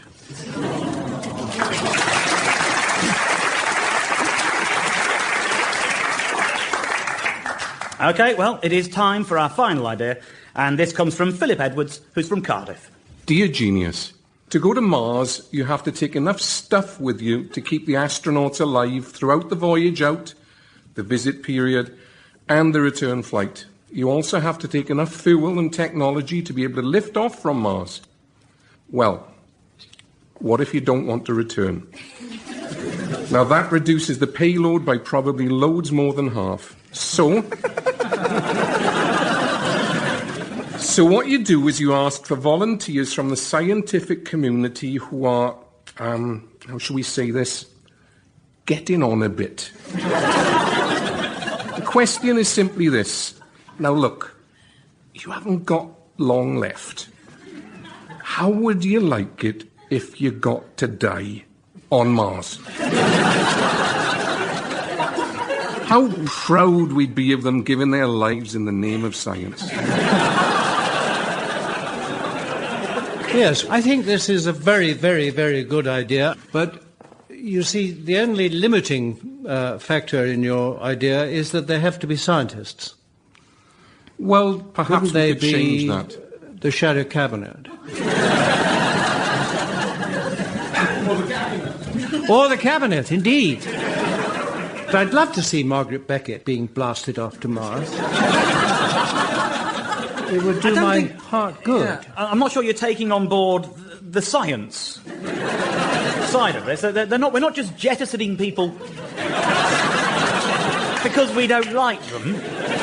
Why not? Because that's a different idea. The idea is to further the work of the scientific community, but to save on resources by not having to come back. That's it in a nutshell. That's it in a nutshell. Yes, but Margaret Beckett, you see, she could spend her time on Mars designing the perfect caravan. What a step forward that would be. What if there is life on Mars? Well, now that's an interesting concept, because I actually thought about this. I thought, what would happen if these guys, and I suppose ladies, get there and then actually find something that needs to be brought back? What would mankind do then? How would the problem be resolved? I don't know. You're putting your own idea down. My worry was more, they meet life on Mars, and life on Mars has a load of old-age pensioners as ambassadors for Earth. That's what they're going to think the prime of mankind is. They're going to meet old-age astronauts whose first words are, "Hello, I'm 84." They're going to think that we're all individually numbered.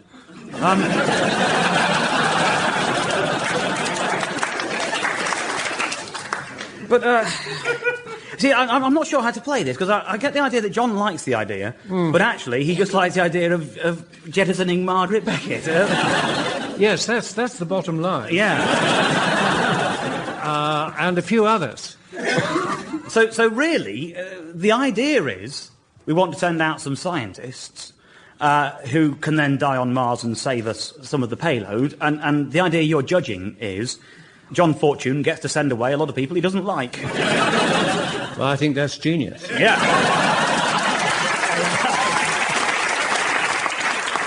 I won't even ask the question. I shall just say, we've got a result. Philip Edwards, you are a genius. Congratulations, sir. Yes.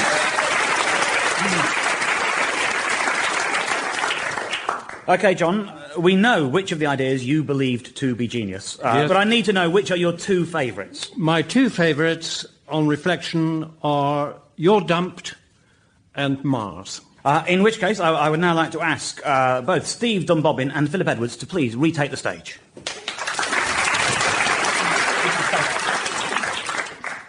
So here we go. Let's just see how the audience feel. All those in favour of Your Dumped Day?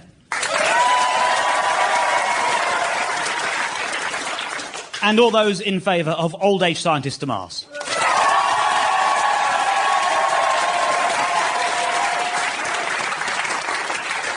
And for the sake of clarity, all those in favour of Margaret Beckett to Mars? OK, Philip, this is the moment that every genius dreams of, surely. The moment that you take the trophy. Is it the best day of your life, do you think? Can I just say that in all of my life, I have never, ever won a trophy. In many ways, you still haven't. Our genius this evening, Mr. Philip Edwards. I'd like to thank our wonderful genius of a guest, Mr. John Fortune.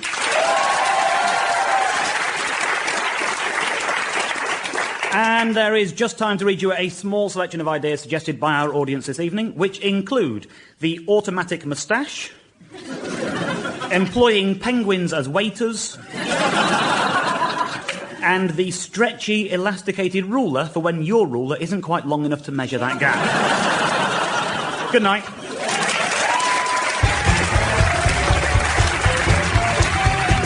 Genius was hosted by Dave Gorman and featured special guest John Fortune. It was devised by Ali Crockett and David Scott. The producer was Simon Nichols.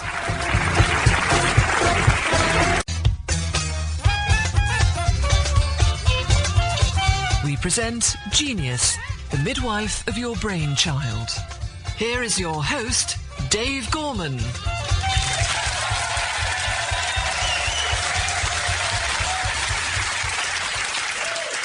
Hello, I'm Dave Gorman, and welcome to Genius, the show all about your ideas.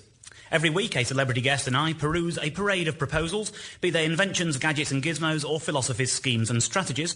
We do so hoping to discover amongst them that rare quality of genius. These ideas have been submitted to us by you, the Radio 4 listeners, and I'm delighted to say that you have done so in your droves. Of course, while tens of thousands of ideas have arrived, only a few can make it to the show. Thank you, Sally Wainwright of Preston, but when making a Victoria sponge, I always add a drop of vanilla essence, wasn't quite what we were looking for. Other vaguely culinary ideas that haven't made it to the show range from the tantalisingly feasible edible apple labels to the plainly ridiculous edible Brussels sprouts. Of course, we wouldn't ask tonight's special guest to consider such ideas, as it would be an insult to his genius, and the genius he most certainly is. He is, in my opinion, the human ley line that connects the twin towers of British genius, the Beatles and Monty Python. He was a member of the Bonzo Dog Doodah Band, whose 1968 #1 hit, I'm the Urban Spaceman, was produced by a certain Paul McCartney, the band having already appeared in the Beatles' Magical Mystery Tour. His connections with Monty Python run deeper still. He wrote and appeared in the TV series and has appeared in every one of the movies. As both a songwriter and a performer, he surely achieved perfection with the Ruttles, a parody Beatles band whose take on their music is laced with such affection that it is clear the target of the comedy was not the Beatles but instead the Mania. The Ruttles film, All You Need Is Cash, was written by the Python, Eric Idle, and featured the Beatle George Harrison in a cameo role. But the star of the film was surely the music of my guest this evening. Ladies and gentlemen, Mr. Neil Innes.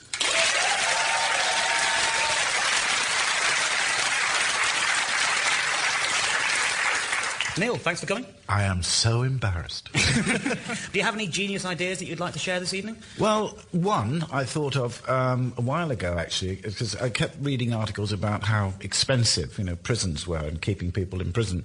And I thought, if we, adopted a scheme of building medieval catapults, we could put miscreants into the catapult and eject them out to sea,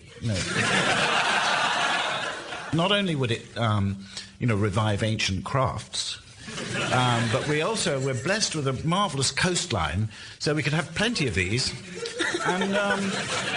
And you could finance the whole thing by having an 0900 number, and people could ring up and win the chance of pulling the lever.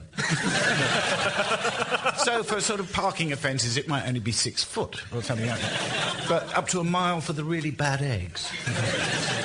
Have you been reading the Daily Mail long?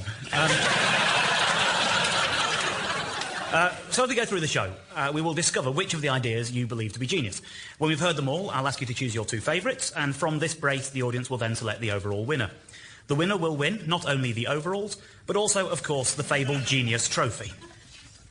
Ta-da!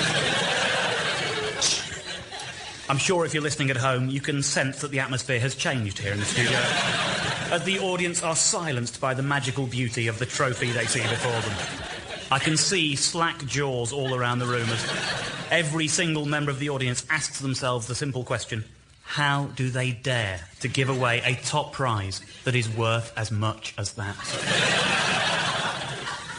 Oh, we dare, ladies and gentlemen. We truly dare. OK, well, let's find out who will be winning the trophy this evening. Our first aspiring genius hails from Lenton, near Nottingham, and goes by the name of Russell Garnett. Dear genius, my idea is simply bunk chairs. The bunk chair would function in the same way as the bunk bed, relying on a discreet ladder at the side for access to a second level of comfortable, space-saving seating. Of course, once the chair's been successfully bunked, this opens up a whole new world of economical household usage, with the bunk sofa, the bunk table, and the bunk TV a mere stepladder away. How does bunking seem to you, Neil? I like the idea of the sofa, bunk sofas. And also, it could probably work in pubs, the lower level for people telling dodgy jokes, and the upper level for philosophical discourse. I'm not sure a bunk chair should be near alcohol. Well, it appeals to me, but then I think actually what appeals to me is the word bunk. I think a double-decker bus, it's a bunk bus. It sounds better than a double-decker bus. Well, that's the idea. With the bunking, what you can do is items that sort of appear to be bunked already, you can sell them back to the general public. So, for example, 2 layers of shelves, bunk shelves. Just put a little bunk label on it. Nice. Blocks of flats, never a popular idea. Bunk houses. Bunk flats. But that's not the bunk chair. No. See, the bunk chair doesn't already exist. That's what you're introducing to the market. Yeah. Is there anything you wouldn't bunk? I don't think so. I think once the bunking started, it follows on. I mean, bunk poof if you need a leg rest. Yeah. But a sort of... How would you attach a ladder to puffs? And that is a question that has never been asked on radio before. Let me tell you. The health and safety has got to be the main concern with this. We've got some figures here. I went to ROSPA, which is the Royal Society for the Prevention of Accidents. And in 2002, there were actually more accidents involving armchairs than there were bunk beds. There were 16,380 accidents involving armchairs and 12,731 involving bunk beds. This suggesting that the bunk chair would be safer. Except... how many people actually have bunk beds? I use a chair... good 7 or 8 times a day. I haven't used a bunk bed for years. Just on a sort of straw poll in this audience, just raise your hand if you have a bunk bed. OK, I'm seeing 1 hand. Right, 2 hands raised, OK? 3. OK, so there's 3 people in 100 who have bunk beds. How many people here have got chairs? OK, so... yeah. What we've got there, I've got the calculator. This is the equivalent. If it's 12,731 at the moment is the figure for accidents involving bunk beds. If everyone used them, let's multiply it by 100. There's 300 people here. 3 of them have got bunk beds. Times 100. You've now got 1,273,100 people having accidents. But that's with beds which they're only using once a day.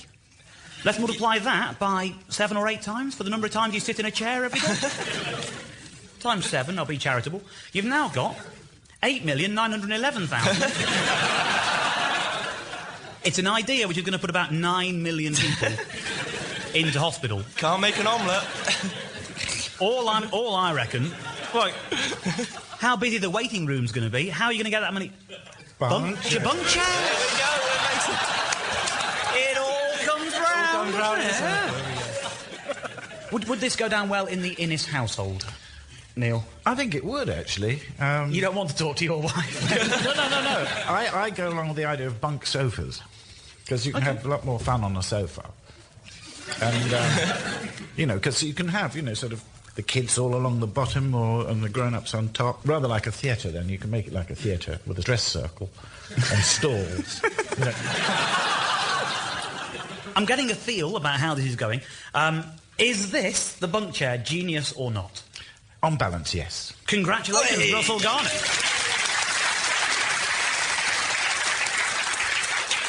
OK, so let's see how our next idea fares. It comes from George Dalton from Thurfield in Hertfordshire. Dear Genius, to rid the world of the rather boring and repetitive nature of every week being the same old Sunday, followed by Monday, followed by Tuesday, I, given the chance, would randomise the whole week simply by drawing the days of the week out of a bag, just like the lottery. It would add a random element to everyone's weekly routine, which would make everyone's life much more exciting, and everybody will be much happier. The end. My first thought is it's going to ruin the theme music to Happy Days.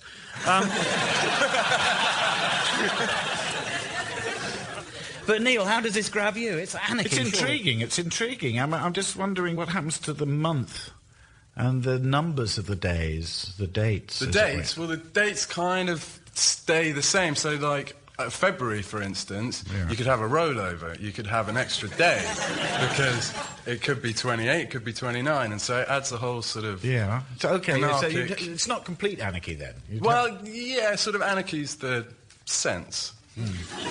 You would get a massive viewing figures for the draw. Yeah. Because... Exactly. I mean, there's no need to jazz this up with Eamon Holmes, is there? You have to watch. It'll be the most important show of the week. What's next week going to be like? I don't know. Hang on. We should obviously put this to the test. I asked I didn't want to cheat. I didn't want to have anything from myself in case you thought I was making this up.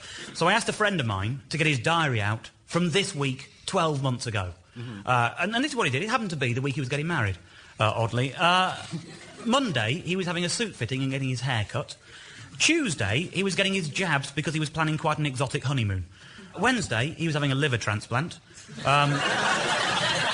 Thursday, he had the stag do that she knew about. Friday, he had the stag do that she didn't know about. Saturday is the day he got married, and on Sunday, he flew off for that exotic honeymoon.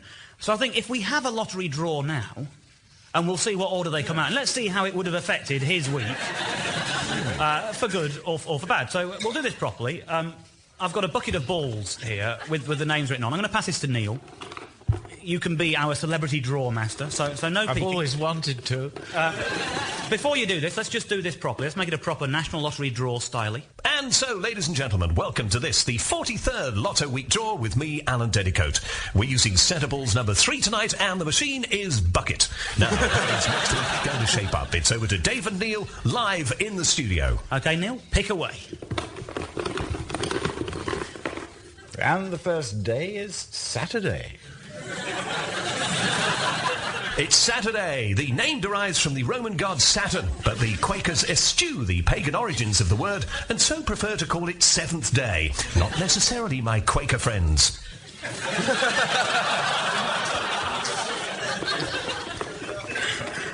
And the second day is Wednesday. It's Wednesday. The German name for Wednesday is Mittwoch, which literally means it's the middle of the week. But of course, with the new Lotto Week system, sometimes it is, and sometimes it isn't.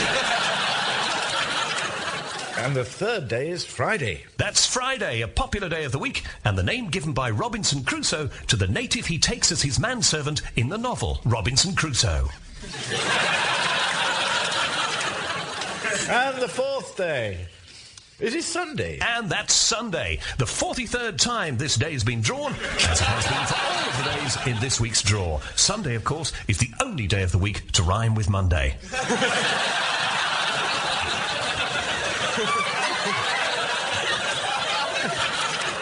Oh, look, as luck would have it, poetry reigns. It's Monday. And that's Monday, a day that shot to fame after it was mentioned in a song by the Boomtown Rats.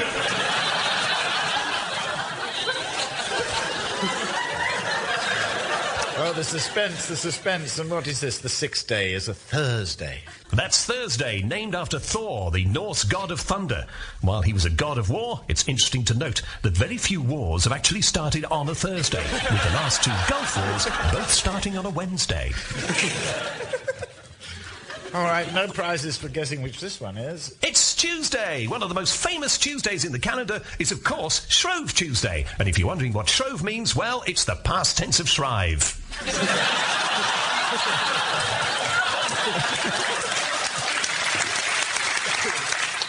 Now, fair to say, that's a fun week for some, isn't it? But for my mate, he would have been getting married, first day of the week, the day before his liver transplant. Then he's going on the stag do that she doesn't know about. It's going to be quite hard to get away with once you're already married. Then they're going on honeymoon. But then a day later, he's got to come back for a suit fitting and a haircut. Day after that, he's going on another stag do that she does know about. And then on the Tuesday, he's getting his jabs for that honeymoon he's already gone on. Do you see how it's going to screw up a few things that are important to people? The point is, you can't plan more than a week in advance. So you couldn't make those kind of plans. That's for a wedding. Yeah.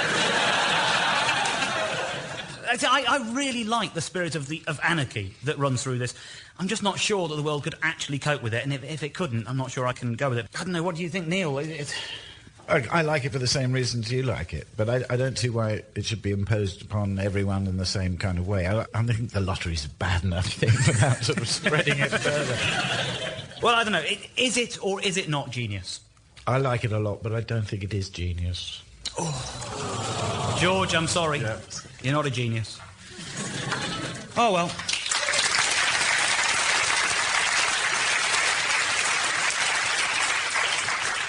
Our next idea comes from John Gatehouse, and he's from Bristol. Dear Genius, my idea is for boxes of biscuits which don't contain any crap ones. Instead, they're just full of chocolate digestives, jammy dodgers, and so on. The main question I'd have to say was, why don't you just buy the biscuits you want? Well, you know what it's like. You think, well, I want a selection of biscuits, so you buy a variety pack. But there's always some left over. There's always some that you don't eat, and you've paid for them. Right.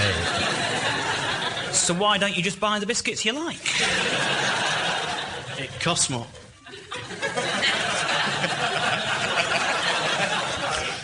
So you're deliberately buying biscuits you don't like because, as a whole, it's cheaper. Do you see my point? I see your point, but it can be sort of expanded. Doesn't have to be biscuits, you know. Chocolate variety packs, there's always some which you don't like, and nobody does, and they're just left there. Yeah. And what do you do with them? You feel guilty if you throw them away. You're absolutely right. There's always going to be 2 or 3 members of a girl band you don't fancy. That's it. Let's do a little bit of a straw poll. Can we just raise the lights a little bit in the room here? We got a selection box from a well-known retailer. Can I just ask, who here likes an all-butter Viennese? There are some hands going up. Oh, okay. yeah, quite a lot. Okay. Who here likes the Golden Crunch sandwich? There are some hands going up. The milk chocolate vanilla sundae? Some hands are going up. Milk chocolate orange sundae. Controversial. Weren't sure how many people were going to go for an orange chocolate, but a very popular choice. Rich tea finger cream. Some hands are up. And the dark chocolate ring of hilarity. I have here a box of biscuits that many people in the room like all of them. Yeah, but there's 100 people in here, or however many. I can't see. But, yeah. You know, you don't often have that many people around your house.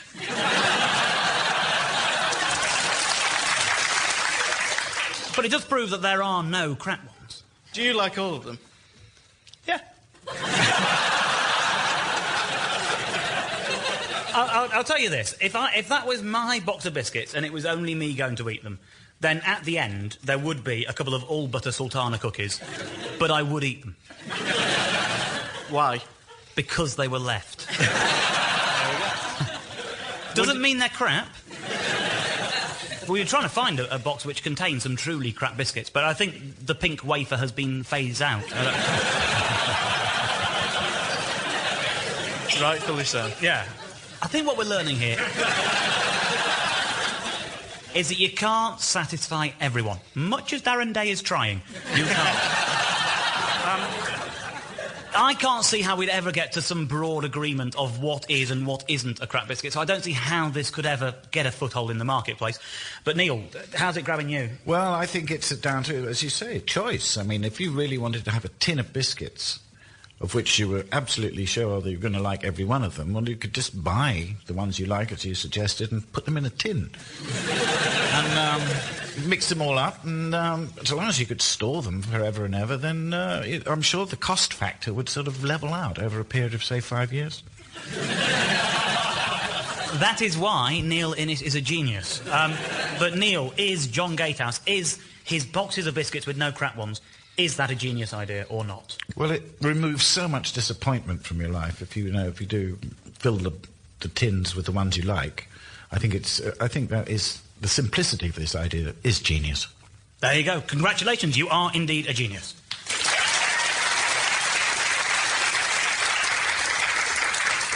It is time for our next idea, which comes from Philip J. Naylor, and he's another of Bristol's aspiring geniuses. Dear genius, I'd like to suggest bubble wrap that's filled with helium instead of air. This will ensure that parcels weigh less and are therefore cheaper to post. What do you think, Neil? Does it really work if would the helium make the parcel lighter? There's going to be problems. I mean, the thing with bubble wrap, as it is that you can't resist popping it. True. If it's filled with helium, not only are you wanting to pop it, there's squeaky-voiced fun to be had. Exactly. My mum has a dog called Sadie, the dog, not my mum. And when post arrives, the dog attacks it. You can have dogs with barks that only they can hear. Which in itself wouldn't be a bad thing. I don't know. I don't know. Is the science right, I suppose, is the important question, Neil. And so we're going to find out. We've got some scales from a post office. And we're going to see how much a parcel weighs, OK? This is a parcel containing the latest Neil Innes CD, Works in Progress. Oh. But I put it on the scales. This is business rates. It would cost 62 pence to send. Neil, would you mind if you would come over and hold the microphone? I'm going to need my hands for this, OK? I'm just going to get some helium.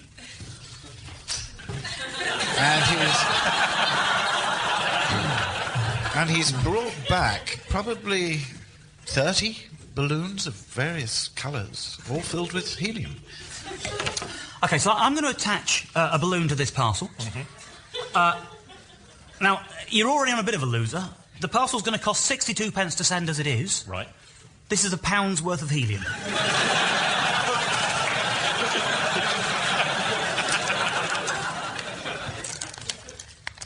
Hey guys, and it works. It's yes. It now costs 45 pence to send.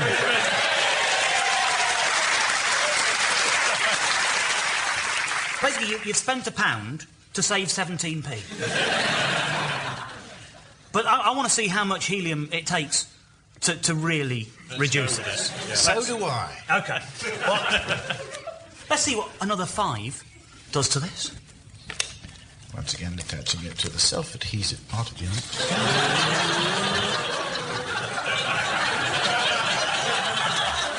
It's still 45 pence.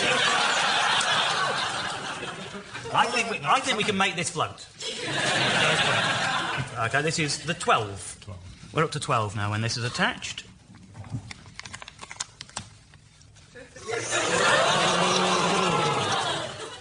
It's sort of dancing on one corner vertically on the scales, but it's still costing you 29 pence. Can you put a price on this sort of fun?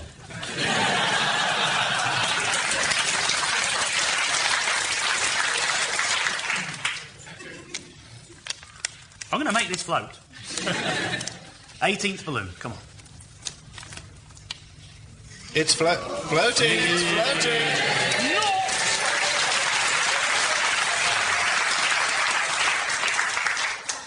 OK, so it takes £18 worth of helium to be able to send your parcel for free. And I'd love to see you walk into a post office and actually get away. I was actually expecting when it floated for it to just sort of head to the ceiling, but it's just floating. It took £18 worth of helium. That kind of damages the idea somewhat. Do you think with mass production you could get the costs down? Possibly. Because you've got to get it down below 62 pence for £18 worth of helium at the current market price. Yes. Where do you get your helium from? Was that wholesale or retail? We got it wholesale from Helium R Us. OK, I think we should do the question and answer bit on helium. OK. I think, for best effect. OK.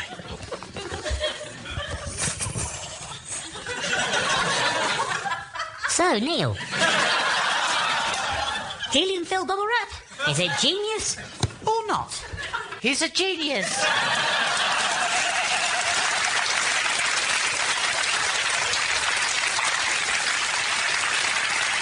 I don't know about you, but I'm feeling quite light-headed. Yes, I'm quite giddy now. So, Neil, you've heard several ideas. You've declared some of them to be genius. But I need to know now, which are your 2 favourite ideas?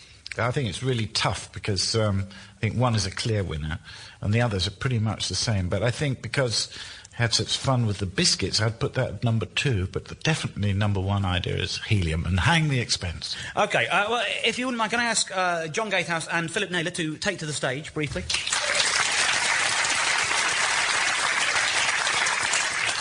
Ladies and gentlemen, all those in favour of boxes of biscuits with no crap ones in. And all those in favour of helium-filled bubble wrap?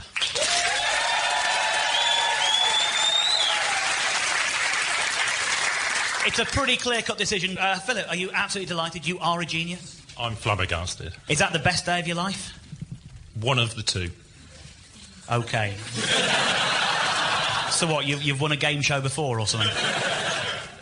No.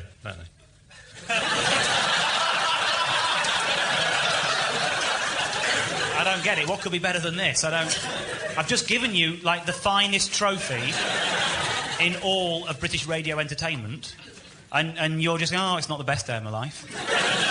Possibly the day I got my PhD in physics.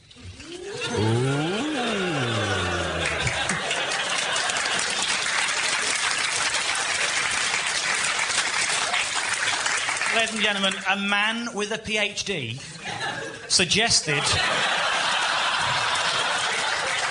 helium-filled bubble wrap. Oh, yeah. I'm glad I pay my taxes. Philip Naylor, tonight's genius, ladies and gentlemen.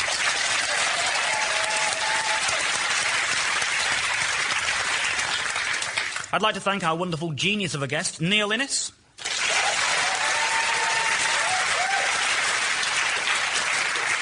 And there is just time to read you a small selection of ideas suggested by our audience this evening, which include cold hats for warm weather, central locking for houses, and loaves of bread with the slices pre-buttered, not just because it would be genius, but because it would definitely be the best thing since sliced bread, and would therefore set a new benchmark for inventors to aim at. We thank you for all of those. We leave you with the Lotto Week formula version of the theme music to Happy Days. Sunday, Tuesday, happy days. Thursday, Monday, happy days. Thursday, Tuesday, Sunday, Wednesday, Friday, happy days. The weekend comes, my cycle hums, ready to race to you. Good night.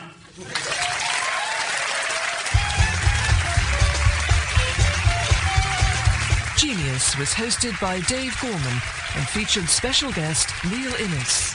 It was devised by Ali Crockett and David Scott. The producer was Simon Nichols. And now from 2005, it's time once again to stir the ideas bucket with Dave Gorman and Stuart Lee.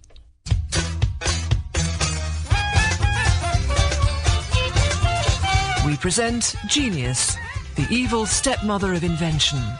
Here is your host, Dave Gorman.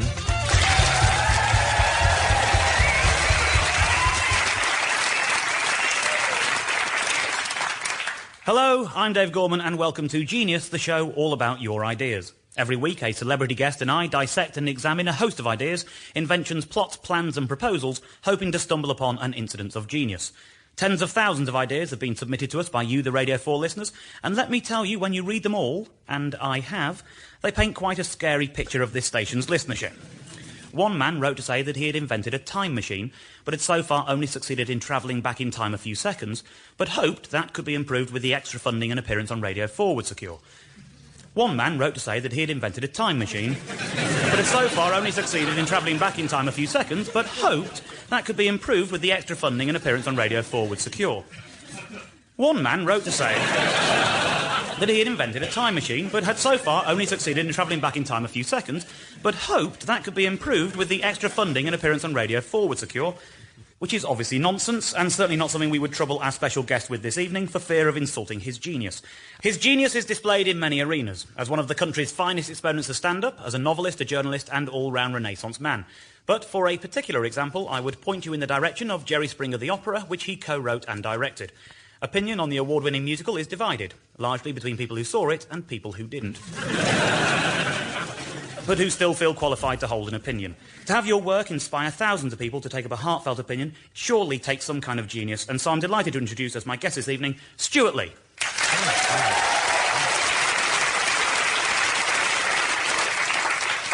Stuart, thanks for coming. Thanks for having me. It's very nice to have you. The whole Jerry Springer thing, is that now sort of more of a burden, seeing as it has its own sort of mythology that goes around with it? Well, I went away for 4 months early this year thinking that all the fuss would blow over, and came back and we were still having all sorts of problems about it. We nearly had to go to court for blasphemy in the end, but the High Court decided that it wouldn't stand up because it wasn't 1508. we were let off in the end. OK, never mind. We proved that you are a genius. Do you have any genius ideas for us this evening? Yeah, actually, here's one. I would like to see the Catholic Church fund and develop special pants for priests, right, which they would detect any element of arousal. And then there would be some kind of electric shock that would... or knives that would come out. I think it should be doable, although I'm slightly worried that some of them would be aroused by electric shocks or knives. Well, then they'd be in... and it becomes self-defeating. in a weird feedback loop.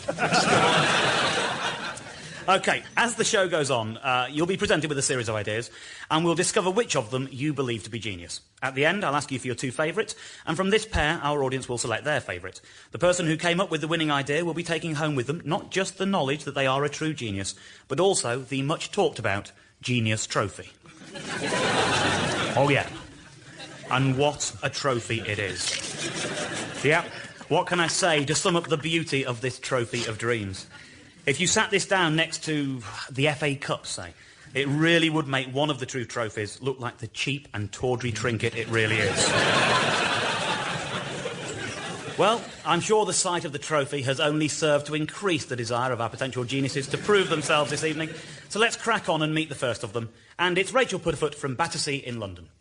Dear genius, how about a phone that lets you hear what the other person says directly after they hang up?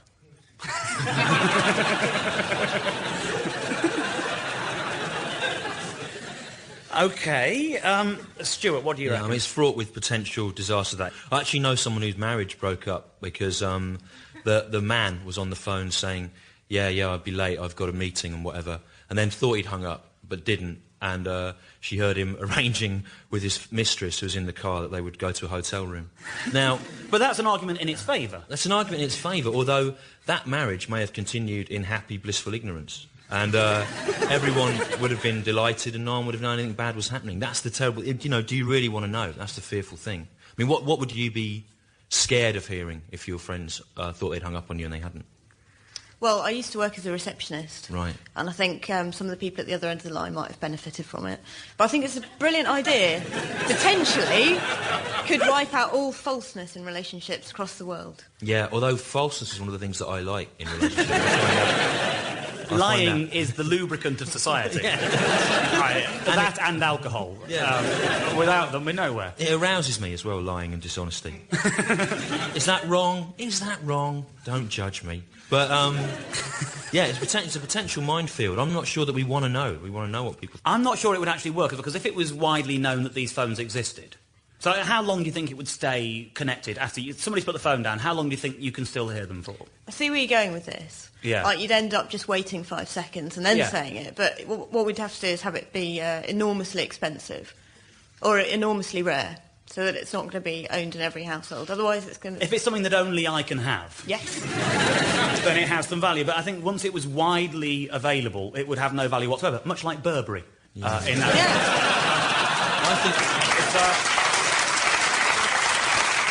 I think what would happen is that if that invention was out there, then someone else would invent another invention, which would be an invention that allowed you to hear the next 10 seconds after the phone that allowed you to hear the first 10 seconds had shut down. And then it would just be like nuclear arms race. There'd be no end to it. It's going to make would a lot get out of of people control. very nervous. Yeah. I'd have an example of this. And I say this is the last show. And it is like the last day of school. And my producer doesn't know I'm going to do this. We sent him for coffee earlier. This is from my answering machine. He rang me up a little while ago. I've kept this for weeks because it just made me laugh. He rang me up and he thought he'd put the phone down after he'd left his message, but he hadn't put the phone properly in the cradle and I could still hear him in the background. And he doesn't appear to be storming the stage, so I think I'm going to get away with playing this. There's a bit of a gap in it, and you'll just have to kind of stay listening because this is what happened. Hi Dave, it's Simon calling. Just wondering how you're doing. Give us a call. Speak to you in a bit. Okay, mate. Bye. Now stay listening. nothing and your chicks for free. Hey, that's the way you do it.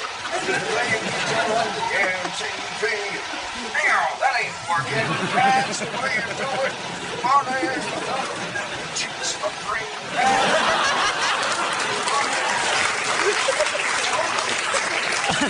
I'm going to spare him his blushes. But I can tell you, he does do the whole song. With full guitar solo. And he didn't know I had that. I've been playing it to my friends for about 4 weeks. That's brought happiness to everyone, that, hasn't it? I was frightened that invention would cause dissent and anger in society, but this room of people have been delighted by hearing that. But he doesn't know that this was happening. And I think this is my problem with the invention, is if it was widely known, then everyone would be ending their phone call either not saying anything for a good few seconds or turning the shower on and turning up the classical music like they're in a spy film. Because that's how you avoid being bugged, apparently. But it isn't really up to me, Rachel. It is up to Stuart. So, Stuart, I'm forced to ask you, the phone that you can stay connected to even when they've put the phone down, is it genius or not? I'm really sorry. I'm going to have to say no for that one. Rachel, I'm sorry. It's bad news.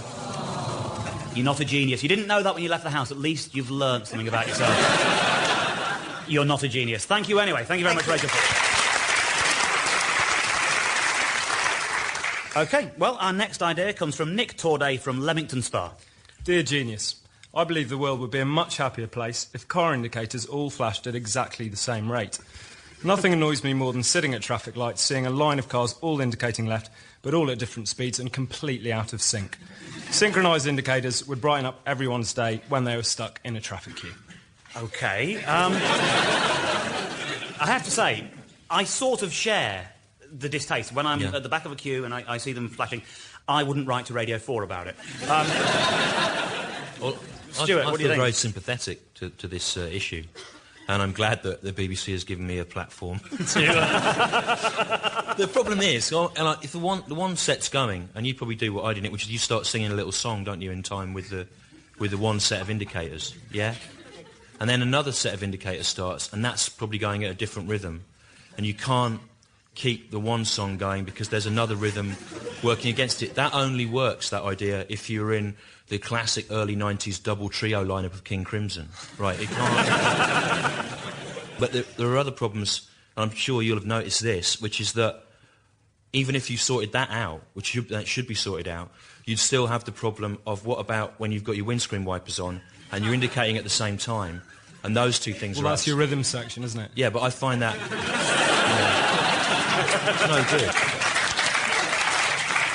I find that impossibly frustrating, to the point of madness. So I think I'm glad that you're much more deep level about this than I am. It's very your problem, Nick. You haven't gone far enough. You've I've only scraped the surface. I thought about this indicator issue, but there's loads of other things in the world that aren't in sync either, and they need to be fixed. If we pursue this line of thought, then we're going to have, loud hailers on Oxford Street going left, right, left, right. And we have the world walking, perhaps marching, even goose-stepping, dare I say it. And if we had that, we might not be in the state we are now. What I was thinking was that maybe you could get Ken Livingstone to endorse it so that the congestion charging zone would actually become a thing of beauty, a place of beauty. People would pay good money to be in an area of total synchronicity. OK, well, let's see how annoying you find it. I've got a couple of metronomes, because obviously indicators won't work on the radio. So let's imagine this is my indicators on my car. Yeah. OK. OK. And this is Stuart Lee. He's pulled up behind me at the traffic lights. Right. The indicator's on his car.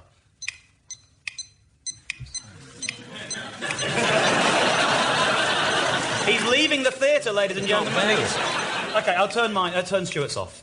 Is that really that annoying? Is this really the problem you most want to solve? I'd rather you didn't do it again. It is actually driving you mad, isn't it? It's not helping me, I'll be honest. I'm not sure. I just think I'm stuck between the two most anal men in the world. If you had alphabetic spaghetti, you'd eat it in alphabetical order, I'm sure. Sorry, do you not do that? Yeah. No, I know. Weird. I'm getting a very good vibe on this from Stuart. I'm not a genius, he is. Stuart, synchronised car indicators, genius or not? I think it is possibly genius, and I would, if it doesn't win, I will fund it myself. Nick Torday, Lemon Spa, you're a genius.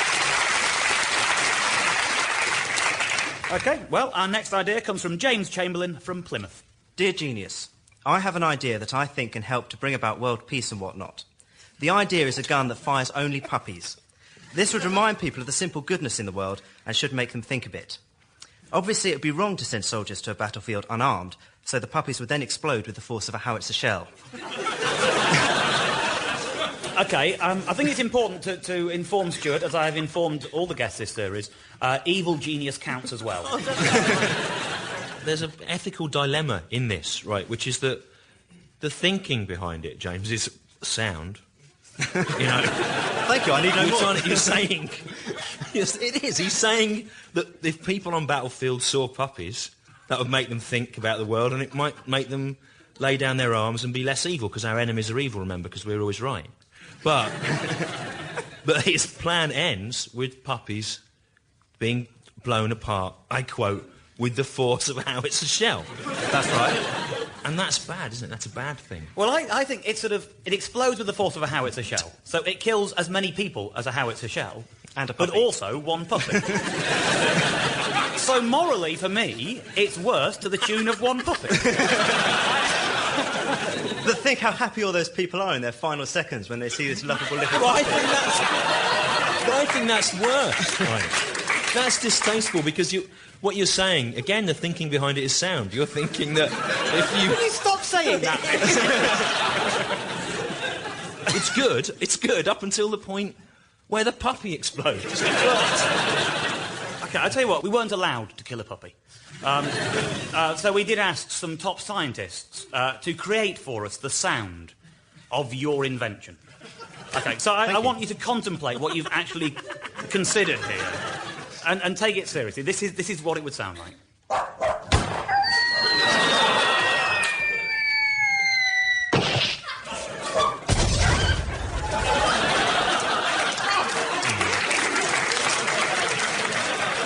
I'm glad we heard that, because that alerted me to another logical problem with this, which is to what extent are puppies aerodynamic? Right now, I don't know if the technology exists out there to ensure the accuracy of a puppy fired out of a cannon. I think there's a risk, particularly with some of the long-eared breeds, that they might blow back onto your own forces. Well, OK, maybe the puppy is housed in some aerodynamic kennel, which has a parachute attached to it, so that it floats down nice and safely, opens up, the puppy then trots out and explodes. Yeah, no, hang on, now I'm working for him. Yeah. I like the way you're objecting to it, but you've just made it better. Well, I don't think we can really pursue this conversation further unless we bring in what must be surely the most expert of witnesses, a puppy. So I hope we have in the wings a puppy. He's being brought on most humanely. Listen to the people, listen to them. Listen to the public and be ashamed, James Chamberlain. OK, so... We've got a King Charles Spaniel in the studio. OK, and how old is the dog? He's 8 weeks. 8 weeks old, OK. Lovely little 8-week-old King Charles Spaniel. Ah. James, look him in the eye. He's instinctively turned his back on you. Look him in the eye and explain your idea to him. Explain to the puppy. Would you like to die for your country? Your country needs you. You're in the wrong job. You should be a New Labour MP. Seriously, do you think that this is a nice thing to explode this puppy? And it would be this one. Well, maybe it could be modified slightly to incorporate mankier dogs. Now you're onto something. OK, so maybe you get manky dogs, but dress them up in cute hats and things. Deer stalker, that kind of thing. A dog dressed up is always cute. Right? A lot of people made a lot of money out of that, especially if they're playing snooker. That's fantastic. Stuart, the puppy gun, is it genius or not? Well, you know, the idea starts off well. But the problem is this clash of interests in the second half where the puppies explode. And so because of that, I'd say no, he isn't. There you go, James. I'm sorry. Sorry. Never mind. OK, well, this next idea comes from Andrew Edwards, and he's from Cheltenham. Dear Genius, my idea takes two items found in every home and combines them with amazing effect. A microwave and a CD player. Whenever a microwave is set into action, you get between 10 seconds and 30 minutes of humming. How much better it would be if it was linked to your CD collection. When you pick a time for cooking your meal, for example 3 minutes and 30 seconds, the microwave searches through your track list and selects a track of exactly that length. You know when the food is cooked because the track ends and there's no need for that annoying beep. OK, yeah, OK. I'll explain the idea as best I can with sound. Basically, at the moment, when you put something in a microwave, it sounds like this. And ends with this. And you want to replace it with this.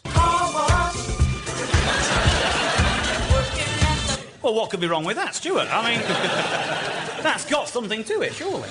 I'm very worried about this idea. I'm sorry. I'm very sensitive to my moods being influenced by music, and there's obviously going to be a correlation between what you're cooking and the genre of music that's the right length for that food, right? For example, this morning I warmed up a cup of tea that I'd left by the bed the previous night in the microwave, and that took 20 seconds. Now, under Andrew's system, that would mean the only kind of things I could listen to would be stuff off perhaps Napalm Death's From Enslavement to Obliteration album, or a mid-period Dead Kennedys track, very short, kind of 20-second bursts of stuff. And I don't know if I want the risk of drinking a caffeine-based drink straight after having my heart rate accelerated by early 80s hardcore punk. See, what you could do there, though, what you could do is put the kettle on and make a new cup of tea instead of reheating yesterday's cold tea. I didn't think that I was going to be under scrutiny here. It's my job. Now I'm the mad person. No, right. The other problem he's got there is the other thing that I cook mainly is baked potatoes. I have a medical condition where I'm supposed to eat one every day, and that's true, right? So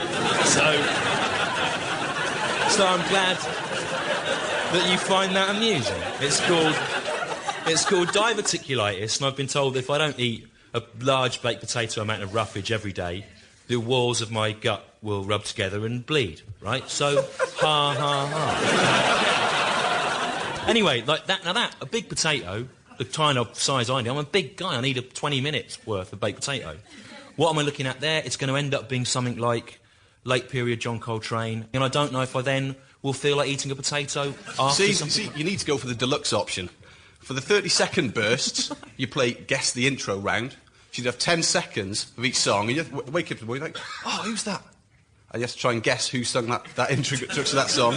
And then for your 30 minutes, it's going to play a bit of an album. But it'll always be exactly finishing when your food's ready. You might have 10 songs, you might have 7 songs, but it'll always finish at your food. It's not just the one song. Yeah, well, you didn't say that in the start. You know, now...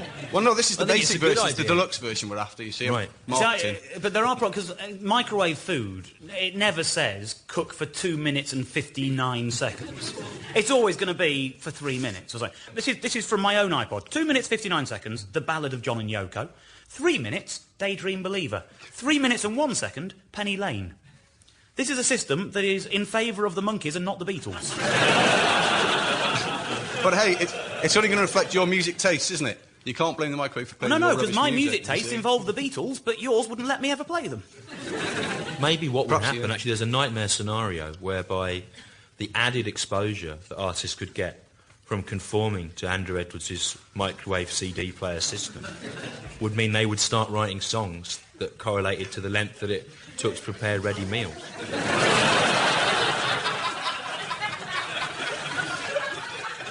You could even link it to the top 10 on a Sunday night, with your Findus top 10 ready meals. Does this mean there'd be a situation where ready meals would get in the charts? I'm confused now.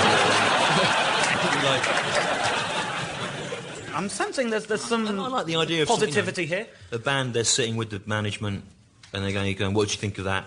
It's great, it's the best song I've ever heard, but it's not the same length of time as it takes to make a seafood pie. We need to, as well as saying something about the human condition over an innovative musical backdrop, that's something you now need to address. OK. Stuart, let's get down to the nub of this. Is the CD/microwave combination, is it genius or not? I think Fantastic. Yes. There you go. Andrew Edwards, fantastic indeed. We have ourselves another genius. Well, let's see if our final idea lives up to that. This comes from David Gershater, who lives in Paris but hails originally from America. Dear genius, my idea is for a self-cleaning fish tank. I've always felt that the best place for a fish tank was in the WC, since there is little else one can do there. My idea is to have the fish tank do double service as the toilet tank. Each time you flush, the water from the fish tank evacuates, giving the fish exercise as they struggle against the vortex. It is the fish version of whitewater rafting. Of course, there will be a screen at the bottom of the tank so that the fish do not actually go into the toilet bowl. Right. Welcome to the Animal Cruelty Special edition of Genius. You're calling this the self-cleaning fish tank? Yes, well, tidy bowl or whatever you want to call it. It's not the most confident marketing strategy for what is basically a novelty toilet, isn't it? Stuart, what do you think? Well, as earlier, as you pointed out, Dave, there is the problem that this does seem to involve cruelty to animals again. Although, arguably, unlike the puppy, the fish has a shorter memory, so it wouldn't, in the process of being sucked into a vortex, it would presumably forget that was happening, then realise it was, then forget it again, and then realise it was. So, I mean, I'm anxious. I'm anxious about the cruelty. It's frightened out of its life. Yeah, every time it happens. It never ever gets to the confident stage of it's all right, this happens, I know I'm going to survive. It always thinks death is about to happen. Yeah. Well, I think the fish can learn. Like the first few weeks, after a week or so, it'll understand that if you touch your belt buckle, something really exciting is going to happen. I think it might. Yeah. But the problem with what David's saying now is it's implying that the fish is some kind of pervert. And it's aroused by A, spying on people, and B, seeing them go to the toilet. And that is insulting to fish. And secondly, it presupposes the possibility of interspecial sexual attraction between humans and fish. It's the equivalent of your doorbell going. You go to the door, and 4 men with balaclavas come rushing in with guns, pin you down, frighten you to death, and then give you some drug which wipes your memory, leave, and come back and do it again 2 hours later. That seems to me what you're doing to a fish. I think you're underestimating the fish. I think they need a little excitement. The fish store owners don't tell you this, but most of the fish you see floating on the tank have died of suicide because they're so bored swimming around the surface. And when you leave the room, they knock their head against the glass until they die. So what they need is what you call whitewater rafting. That's right. The fish store owners might not tell you that they die of suicide, probably because it's not true. But they will tell you that what you're meant to do with goldfish for their well-being is to change 20% of the water about every 2 weeks. Not all of it, every few hours. I personally believe this sounds to me to be cruel to the fish. I have issues with that. I'm not sure if Stuart shares my feelings. Stuart, do you think as it's called, the self-cleaning fish tank, no mention of toilets, do you think this is genius or not? I nearly do, but ultimately I'm worried about the fish, and I'd say no. David, it's bad news. I'm devastated. You're an American non-genius from Paris. But we thank you for coming. Thank you very much, David Gershater. Thank you. OK, Stuart, we know which ideas you believe to be genius. You went with synchronised car indicators and the CD microwave. In which case, I'd like to invite Nick Torday and Andrew Edwards to take the stage again, if you wouldn't mind. Make them welcome. So, it's a very simple process. Now the audience get to decide. All those in favour of the synchronised car indicators?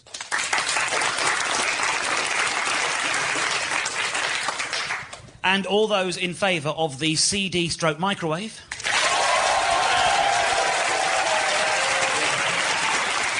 Well, you're shaking hands as if it's a done deal, but I think we need to check that again. It was quite close. So, Andrew, I think this has got to be a proud moment in every genius's life. It really has. I'm handing you the Genius Trophy. Is that the best day of your life ever?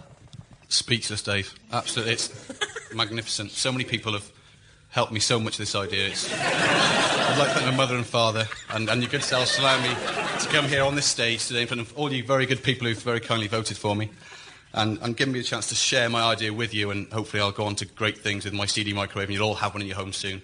Thank you.